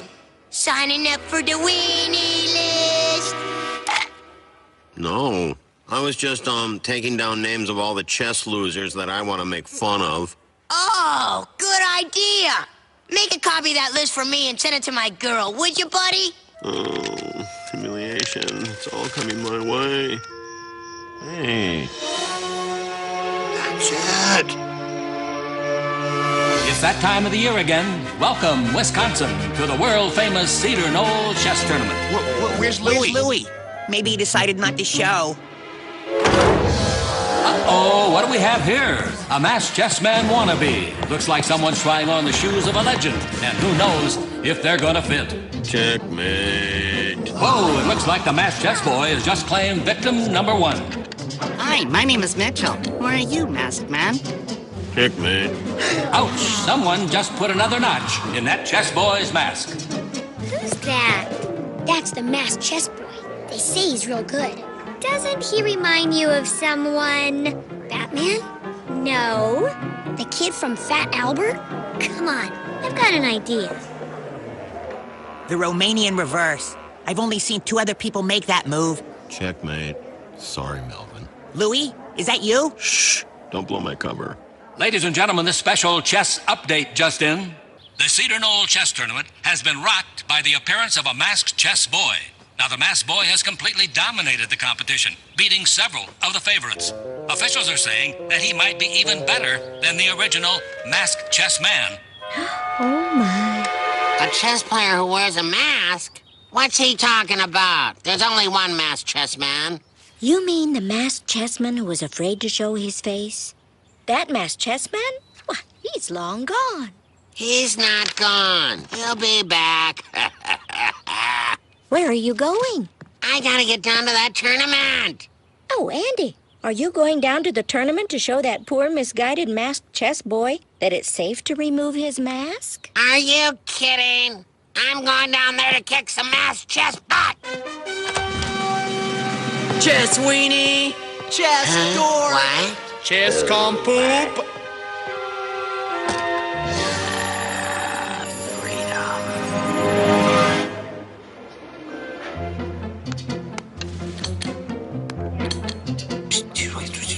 What did he say? Checkmate! Wow, that masked chess boy is a checkmate machine. Boys and girls, hang on to your kings. He's coming for them. You're talking crazy. I don't believe it. Look. Masked chess boy and Louie. See? Masked chess boy, Louie. Get it? No way. I still don't think it's him. Masked chess boy requests 1 donut. I mean 3. Okay, it's him. Checkmate. Hey, this one's in the refrigerator. The door's closed, the lights are out, the eggs are cool, and the butter's getting hard, so just grab your hats and say goodbye. It's all over, folks. And the winner of this year's Cedar Knoll Chess Tournament is the masked chess boy. Masked chess boy says thank you very much. It's an honor. I'm just wondering if he's going to remove the mask. Well, capture my rooks. It's him, the masked chess man. Ladies and gentlemen, after 40 long years, the masked chess man has come out of retirement to challenge the masked chess boy. Do you accept? The masked chess boy wants to know what the donut situation is. The masked chess boy accepts the challenge. In all the great matchups in sports, has there ever been anything so exciting as this? Think of it. Masked chess boy versus the legend, masked chess man. And so, folks, it's masked man with the first move. He brings out his pawn, and masked boy responds with a vicious sweep of his own pawn. A pawn to the left, a bishop to the right. King takes cover behind the queen. Again a knight. Pawn, another knight. A rook to the left. Somebody hose me off. It's getting hot in here. Hey, what about moi? Come on, Louie, give it to him. Masked boy counter to the right, rook up the middle. Folks, this is the best chess I've seen in years. They're anticipating every move, almost like these two players are related. Good move, Louie. All right. Take off the mask, you weenies! Show yourselves! Take them off! Take them off! Well, wrap me up and call me leftovers. I think we have a draw. I had finally met my match. There was no way I was going to beat the legend. I wasn't going to win this game, but maybe I could still go out a winner. Look, I told you so. Aha! I knew it! Lou is a chess weenie. He likes chess. Loser! What kind of losers like chess? That was a rhetorical question. Kid, you're an inspiration. And it's you! Darn right it's me. In the flesh. I like chess. And I don't care who knows it. Plus, it was starting to smell a little funky under there. I hereby declare this challenge to be a draw. Tied for first place are the masked chess boy. No, that's Lou Anderson. And that's Andy Anderson. And he doesn't care who knows that. You got that right. Can you say unbelievable finish? How about a nice round of applause now for your champions? My brave chessman. You got that right. Set up the pieces. Turns out, by taking off my mask, I set off a chain reaction among my friends. We all realized you gotta do the things you love to do, and you can't worry about what other people think. Every now and then, however, I just wish I'd kept that stupid mask on. Where pirates all are well-to-do and live and die. A pirate's king.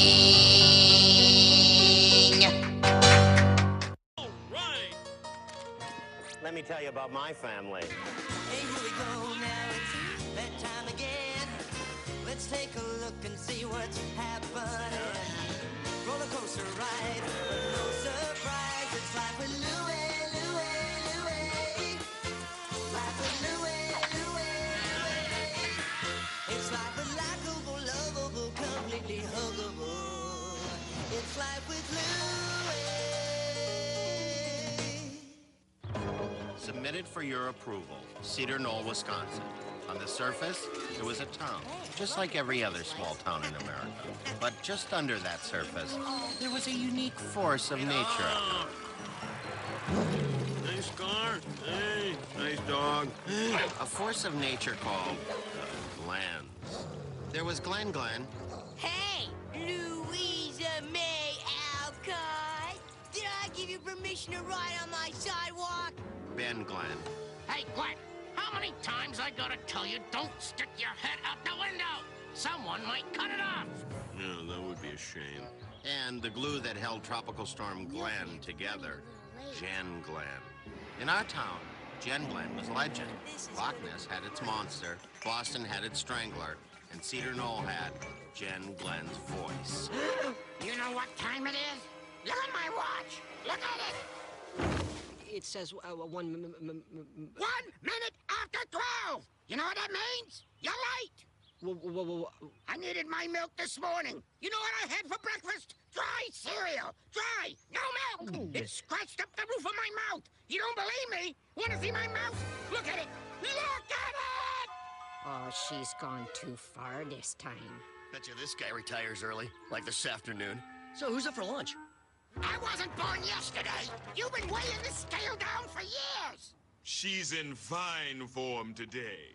I haven't seen her like this since, well, Tuesday. And take that wrapping off. It adds at least 4 ounces. 4 ounces! Did you hear me? You kidding?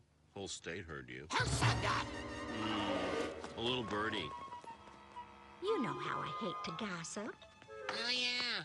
Like bees hate honey. But you wouldn't believe what she did today. She reduced a plumber to tears. Who? Who do you think? I give you a hint. It wasn't the Queen of England. It was that foghorn who lives down the street. Yeah. Hi, Dina. I heard. You couldn't get away from Jen Glenn. She was the subject of dinner table conversations all over town. I tried to get her to clean it up. I think that guy's still running. Who's talking about me? Who's talking about me? Don't let it happen again.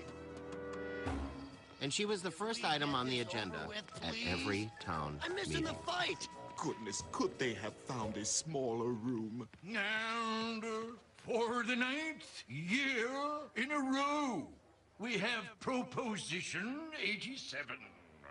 Originally proposed by Andy Anderson 8 years ago. Take your sweet time, why don't you? Oh. The local noise ordinance would prohibit any citizen from raising their voice higher than 103 decibels. I second the notion. Thanks. Thanks, Ben Glenn. Let's vote. Quickly. Listen to him. There's no time. All those in favor of the noise ordinance. Yay! All those opposed. Yay! For crying out loud. How can you sit there and dictate my right to verbal expression? It's called freedom of speech, people! Freedom! How dare you insult my wife like that? She's very delicate. Okay then, Melon. Sounds like the nays have it. And motion denied, meeting adjourned by now.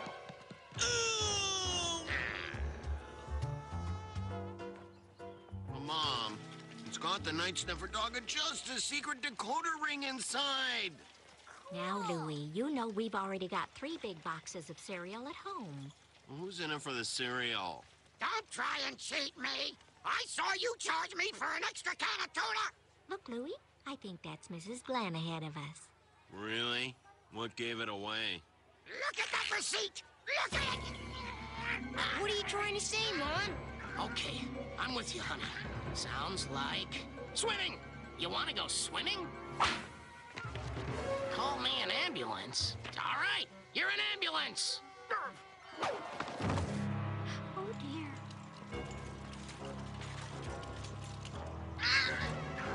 I still don't understand why we have to go. Because I have to go. Does that clear things up for you, sport? Huh? Clear as mud. Now, Louie, it's always nice to visit a friend when they're sick. And If you were in the hospital, wouldn't you want Jen Glenn to come visit you? no. Excuse me, can you tell me where... Thank you much. This way, boys. Get out of here! Hi, Jen. How are you? Look, honey, the Andersons. What are they doing here? Well, since we're here, we might as well make the most out of this. Move over, Dad. Hey, can I get a cold one in here? Well, what do you know? Jen Glenn has visitors. Looks like I lost the betting pool. Not this time, my friend. How is she, Doctor? The good news is her aim's never been worse. The bad news? She's suffering from a rare and acute case of laryngitis. It's not curable, is it, Doc? Andy. I'm sorry to say it is. However, There is only one doctor in this world who can cure her, and he lives in Paris. That's in France, you know. What a shame. Well, let's go. The operation is quite expensive, and not to mention the cost of flying him out. And, of course, there's the patient's attitude to deal with. Ow! Good thing I got that steel plate in my head. We're taking up a collection. Checks or money orders are accepted.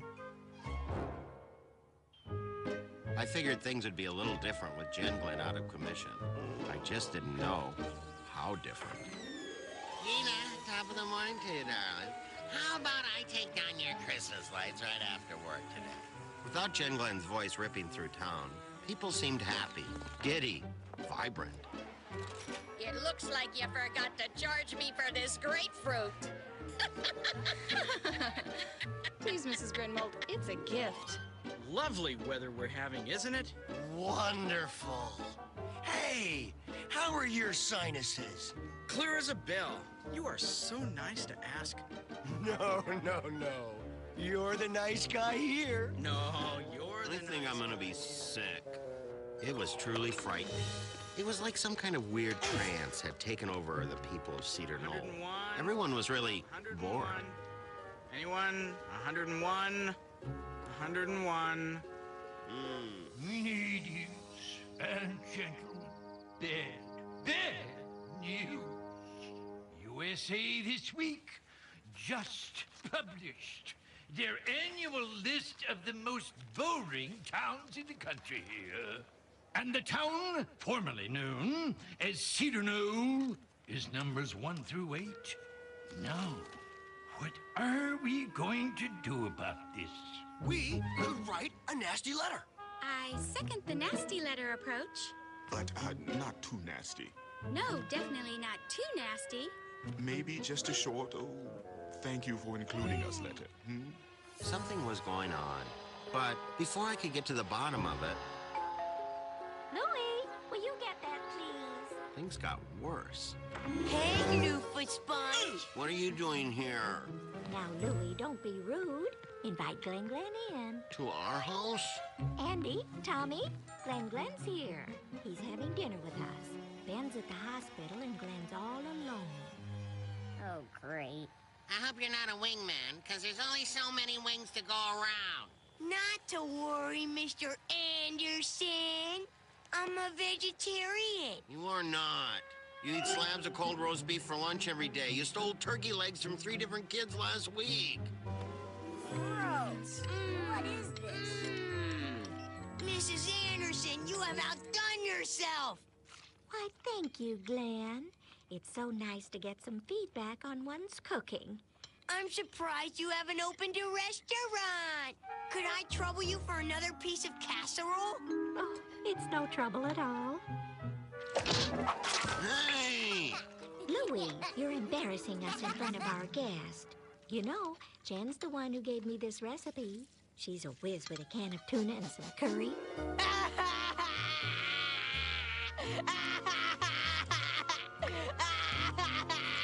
I miss my mommy.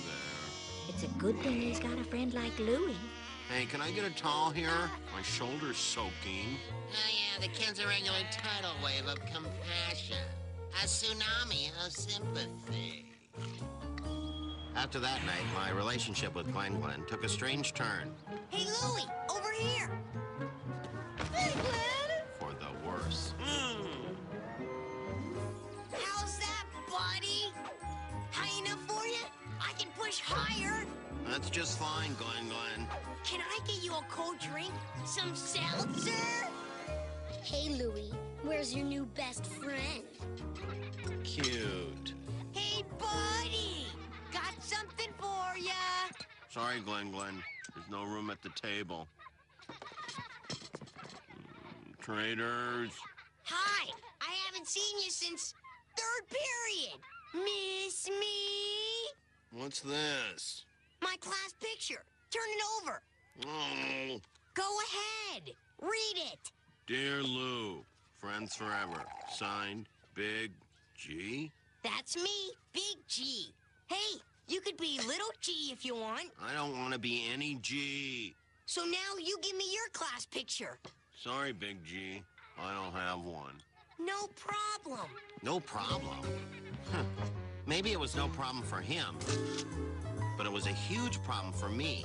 I couldn't get rid of the guy. Glen was the last thing I saw every night, and the first thing I saw every morning.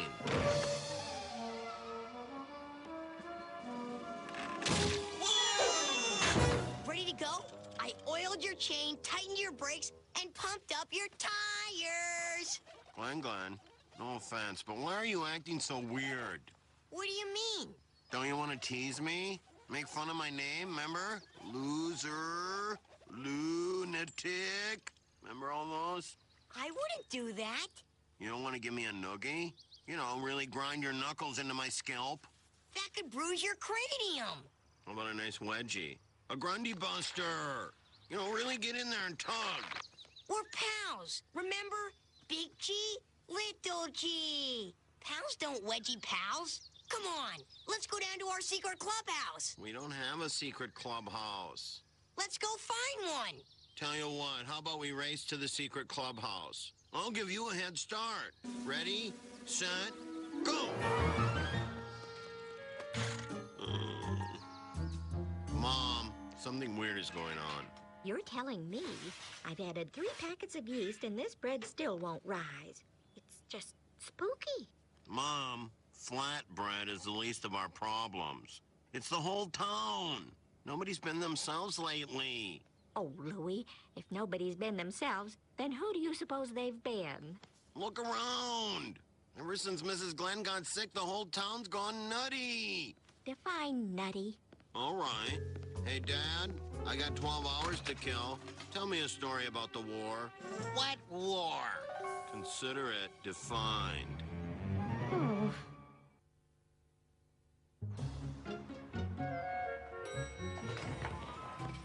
Speak to me. Speak to me, sweetie. Come on. You can do it. Tell me you love me. That'll do for now. I come here to speak for a member of our community who cannot speak for herself. Oh, no. She's not talking about... Jen Glen.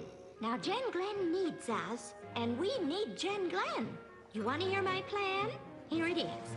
We raise money for Jen Glen's operation by having a block party. Yeah, block party. Good idea, Mom. Jeez, sue a guy for showing a little enthusiasm. Picture it. We'll have booths, carnival games, more food than you can shake a stick at. So what do you say, Cedar Knoll? Are you with me? No! Now come on, people. We all know that the word Cedar Knoll means compassion. In what language? Swahili? Remember, Jen Glen has many wonderful hidden qualities. Name one! Well, all right, Earl. Remember the time your garage almost burned down and the fire alarm didn't work? Jen Glen opened her window and shouted, "Fire at the Grunwalds!" And the firemen were there within minutes. Yeah, she saved our house. So what? And Gus, what about the time your dog was lost and no one could find him until Jen Glen let out that high-pitched squeal that only dogs can hear and brought him back home? Come on, Dad. Snap out of it. Say something. Mom needs you. Oh, geez. All right, people. I've seen better support from my mother-in-law's pantyhose. I know what a slice of heaven these past few days have been. But Cedar Knoll, I mean Smile City, is a unit. And a unit always takes care of its soldiers, even if that soldier is a pain in the, keister. Andy! You get the idea? So let's help a fallen soldier in the hole. After she recovers, I'll be the first one to look into getting her a transfer. Despite Mom and Dad's stirring speeches, the block party was a bust. It was like Cedar Knoll had completely forgotten how to have fun. Something was missing. This is ridiculous. Goldilocks went into the kitchen, where she found 3 bowls of porridge. Hey, Glen? who wrote this anyway? This one's too hot. Hey, This one's too what cold. are you, a peeping Lucille? I think it's nougat time. Glen, I can't believe it. You're back to normal. What'd you call me? Hey, little G, how about we head down to the donut shop? My treat. That's when it hit me. Yoo-hoo! Come to the block I party! realized what we were all missing. Jen Glenn. More specifically, Jen Glenn's voice. Goldilocks. Her name's a kid Goldilocks. The one that she turned into a criminal. Her parents were freaks. They should have been put away. Oh, no. She's cured. They said it was permanent. Once upon a time, there were 3 pigs. What? Just 3? Who are they kidding? There's pigs all over the place, just like this town. The Andersons, the Jetsons, the Grunwalds, pigs, pigs. Oh, she's one to talk. Hey, are those apple fritters there? You know, Jen Glenn was actually the first person we met here in Cedar Knoll. We almost moved out that day. If you ask me, the stupid pig deserves to have his house blown down. What kind of jerk builds a house out of straw? All right, that's enough of that. Come on now. Line up. Take your best shot. I said I'll have... Hey, I was here first. Hey, get out of the way, Fancy Pants. No. I was here first. Aura, these fritters are fabulous. They remind me of the town picnic the year Jen Glenn won the log tossing contest. Hey, remember that barbecue last year? I think Jen Glenn devoured not 1, not 2, 3 whole chickens all by herself. You got that right. I've seen less carnage on the battlefield. You're one to talk, Anderson. I've seen you devour a 3-course meal without using your hands. At least old Jen keeps you on your toes. Bullseye! Good shot, Mr. Fancy Pants. I'm the one. Needless to say, the block party turned out to be quite a success. There he is! Here comes the doctor! Everyone crossed their fingers and hoped the operation would work. Well, almost everyone. What a shame. It didn't work.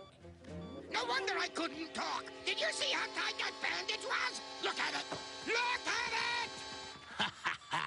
You sing like a bird. Welcome home, honey. There. I hope you're happy now. And some people are still celebrating. A small town is, well, like a finely tuned bicycle wheel. It doesn't roll right unless it has all its spokes. Did I give you permission to ride on my sidewalk, Buffalo? Well, Cedar Knoll finally got all of its spokes back. And from my unique perspective, I could see the whole town was rolling again, just as if it had never stopped. Glenn, how many times have I gotta tell you no wedgies in the trees? It's bad for the tree. Look at the branch. It can't support the weight of the tent. Look at it. Look at it! All right! Let me tell you about my family. Hey, here we go now, it's that time again. Let's take a look and see what's happening. Roller coaster ride, no surprise. It's life with Louie, Louie, Louie. Life with Louie, Louie, Louie. It's life with likable, lovable, completely huggable. It's life with Louie. Okay, class. Train A and Train B leave the station 2 hours apart. Train A travels at 30 miles per hour and A person's whole life can be defined by a single formative experience. Years later, some people pay professionals to help them remember that experience. Any volunteers, class? Anyone? Louie, why don't you come up to the board and help me out? Not me. I'd give my life savings to anyone who could help me forget. Louie, you loser! Hey, what's so funny? I see London, I see France, I see Louie's underwear. I mean, underpants. Don't take it so hard, Louie. It wasn't nearly as bad as the time you spit up all over the board in Latin class. Remember? Amo, amas, ama. Doesn't matter what I do. Every time I stand in front of the class, I get laughed at. Well, cheer up, Louie. Your day can only get better from here. See you later.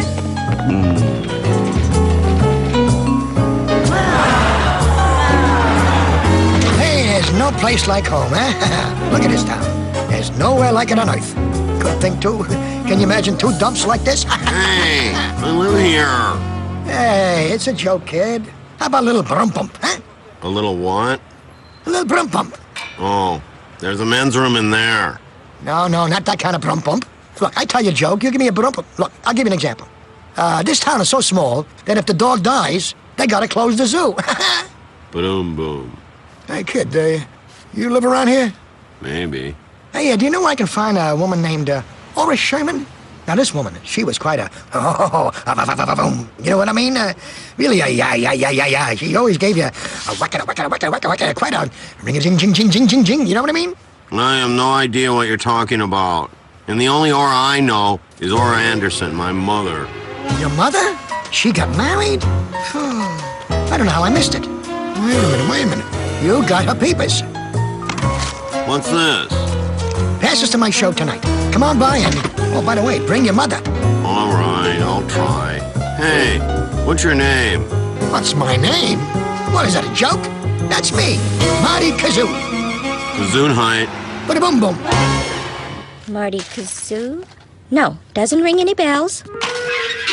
Mom, the orange juice goes in the refrigerator. Of course it does. Are you sure? He's heard of you. Marty Kazoo, you know it could be someone I went to high school with. I thought I bought soap. You did. You put it in the freezer. Well, we want to keep it fresh. That's fresh enough. He gave me tickets to his show. Hey, how much do these cost? And why would you pay good money to go hear a comedian when you could stay here and listen to me for free? Boom, boom. Many people don't know this, but I'm quite a funny guy. In the Army, I used to give Bravo Company cramps from laughing so hard. Or it could have been from the chili. Always check the expiration date on pinto beans, Louie. Can we go to the show, please? Oh, I don't think so, Louie. I don't want you exposed to comedians. They're cruel and heartless people. Dad, please? The tickets were free. Free? Come on, Ora, the price is right. Oh, I know, Marty. You'll pay later. You boys go ahead. I'm not interested. The doctor calls me on Monday and says, Marty, I got good news and I got bad news. The good news is you got 5 days to live. Bad news is I was supposed to tell you last Friday. Hey, buddy, you stink. Yeah. So the doctor tells me I'm sick. So I say, Doc, no offense, but I want a second opinion. So the doctor says, okay, you're sick and you're ugly too. That's the worst joke I ever heard. Who is this guy? Wouldn't you love to get inside his head? Empty! They can all go inside his head. There's room for everybody. Whoa, whoa, whoa, whoa. Suddenly, I knew what I wanted to be when I grew up. I see London, I see France. That's original. Geez, wouldn't you love to climb inside this guy's head? Hey, maybe we should all go. You know there's room.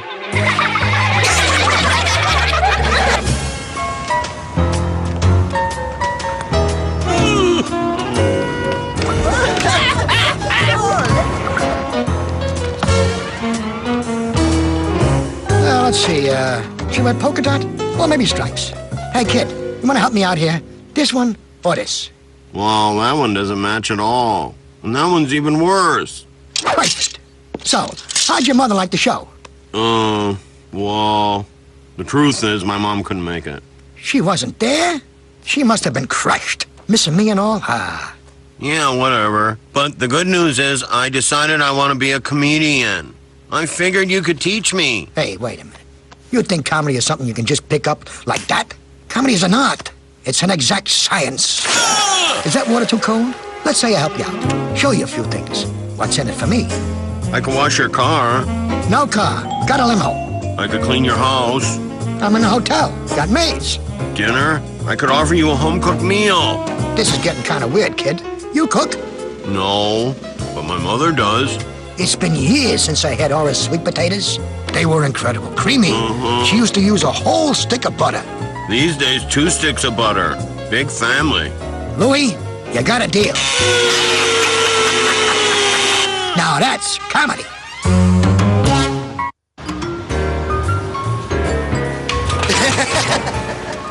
Hey, I heard you got some, competition, eh?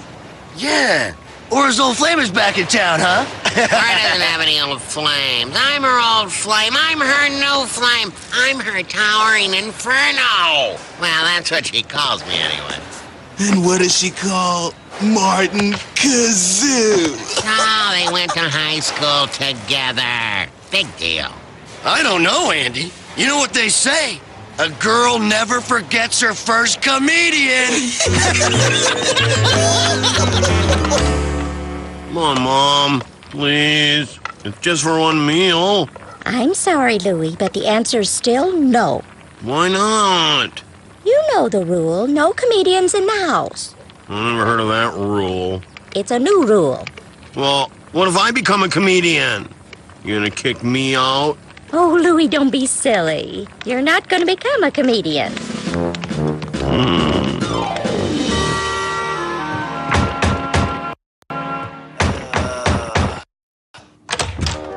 I didn't wake you up, did I?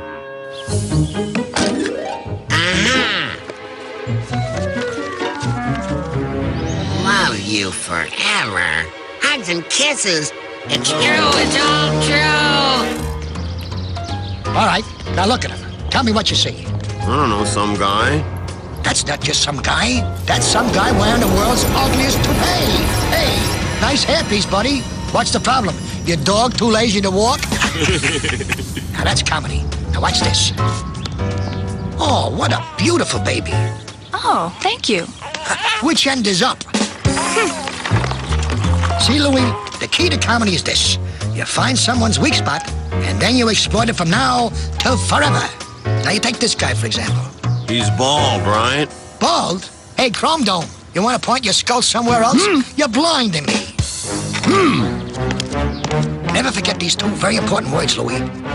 Hey, just kidding. I went to every one of Kazoo's shows, where I had the best seat in the house. Now, not only was this guy completely bald, but he was about 8 feet tall. So I says to him, hey, Stretch, what's the problem? Hair doesn't grow at that elevation? Not enough oxygen, eh?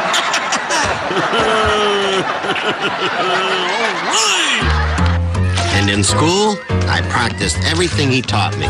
Hey, guys, check out Craig Eric. Who, me? Hey, Craig, the airport just called. They want to borrow your shirt to help land planes. Seriously? Come here, Louie. I'm gonna pound you. Uh-oh. Just kidding. I'm telling you, Jeannie, making everyone laugh like that, it's the greatest feeling in the world. Oh, yeah? Well, how about Craig Eric's fist? How did that feel? I don't understand that at all. Well, look, even thugs have feelings, and you hurt his. But I said the magic words. What, I'm sorry? No, just kidding. Well, if you're gonna do this for a living, Louie, you need to find some new magic words. Yeah, that or learn how to run faster. All right, Louie, final exam time. You sure I'm ready? We'll see. Show me what you got. Do 30 seconds. Go. Hey, lady, I think you missed a spot. Jeez, last time I saw a mouth like that, there was a hook in it. Bullseye. Next. Hey, pal, who's walking who? Your dog trained you to bring in the newspaper yet? 2 for 2. Bonus round. Go. Hey, look, dumbbells lifting dumbbells. Amazing. They discovered Siamese twins who are sharing a single brain cell.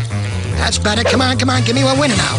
Nice cologne, guys. What is that? Essence of armpit? There it is. Go get him! I'm just kidding. Just kidding. Come back here. Well, Louie, you come a long way, kid. You think you can come up with 5 minutes of material? Are you serious? You put together 5 solid minutes, and on Saturday night, I'll bring you out at the end of my act. You kidding? Final lesson, kid.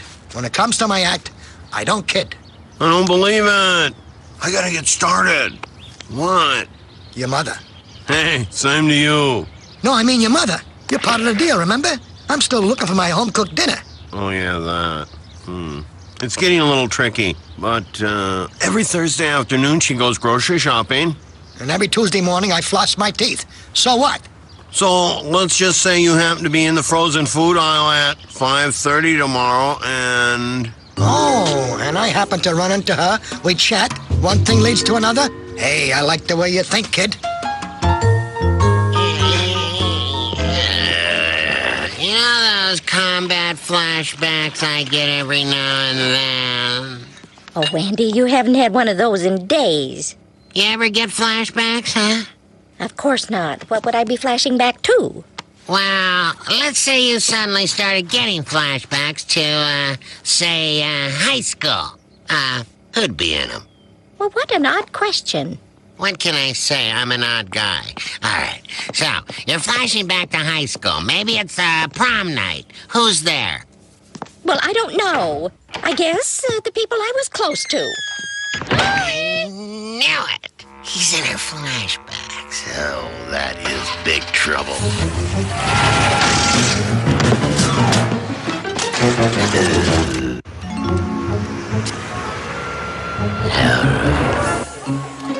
Price check on aisle 3. Hey, look at this. Frozen Brussels sprouts. 4 bags for $1. Ooh, that's a good deal.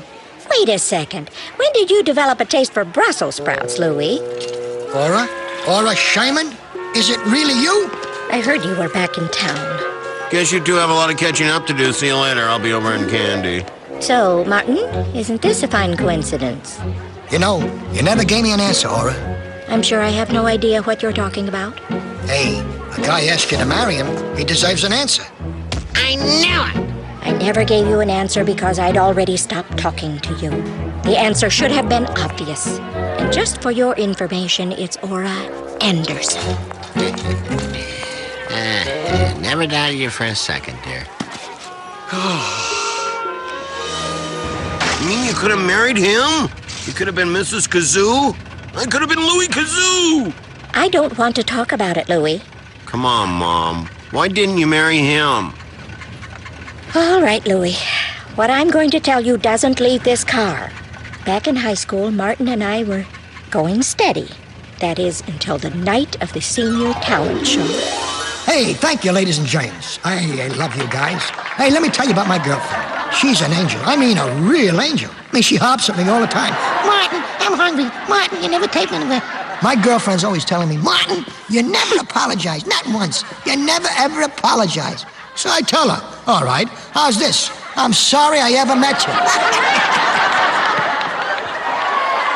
And after that night, I stopped speaking to Martin. Oh, why? He was just kidding. That's exactly what he said. Hey, thank you, ladies and gents. So the parrot says, I know what I'm in here for, but what did the turkey do? Thank you very much, ladies and gentlemen. Hey, I love Cedar Knolls. But I gotta say this about your town. You people sure know how to eat. I mean, I've never seen fatter kids anywhere else in the world. What are you feeding these kids, lard? I mean, these kids are so fat, I hear the state is gonna give a couple of them their own zip code. You go to an all-you-can-eat buffet with these kids, and you gotta be careful you don't lose a hand. Thank you very much, ladies and gentlemen. Now I've got a very special guest for this evening. One of Cedar Knolls' own homegrown comedians. Making his debut performance, please give a warm welcome to Louie Anderson. To Louie Anderson.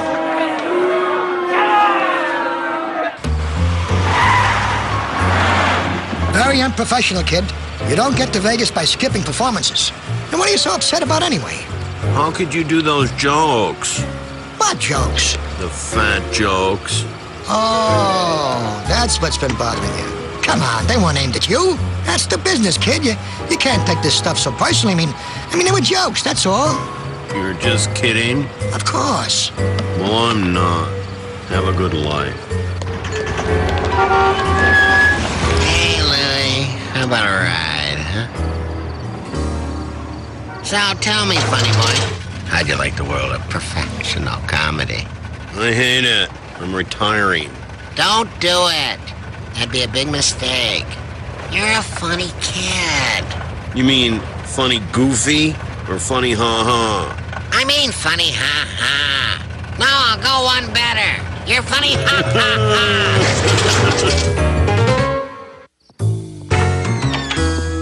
What's all this?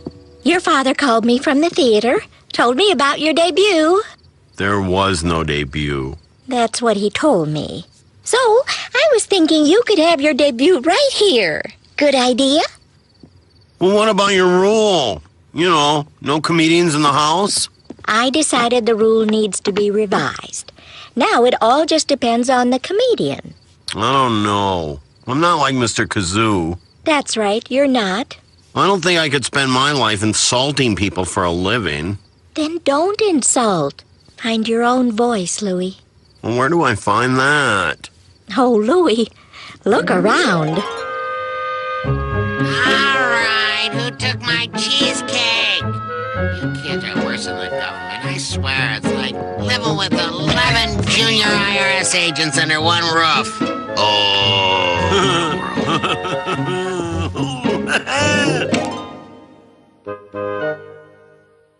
Well, here goes nothing. Hi, my name is Louis Anderson. I have 5 brothers and 5 sisters in my family. 11 kids. Yeah, some of them starved. Little private showcase, huh? Younger brothers are the best. They're so easy to tease. You just get up in the morning, go down to breakfast, look across the table, and do this. You do that long enough, you'll hear this every time. Mom, Louie's looking at me again. Oh, is that bothering you? What, is it against the law to look at people now? Look at Mom. Does this bother you? What's going on? It's Louie. Hey, This is gonna be my great. sister. I love my sisters. All 5 of them. Best thing about sisters is I can get away with anything by just going, Dad, Dad, I lost my homework. And Dad says, that's okay, honey. Dad, I scratched your car. No problem, honey. Dad, I robbed a bank. That's okay, sweet cakes. Was Louie around there? Moms are great, aren't they? My mom collects stuff. Up in the attic right now, there's a box full of toasters she picked up at garage sales.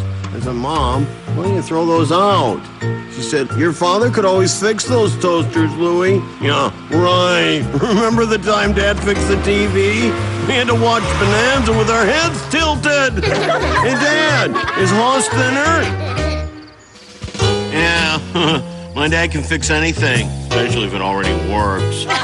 One day his Rambler didn't start, so he tore the engine apart. And later, found out it ran out of gas. But hey, love my dad anyway. Oh!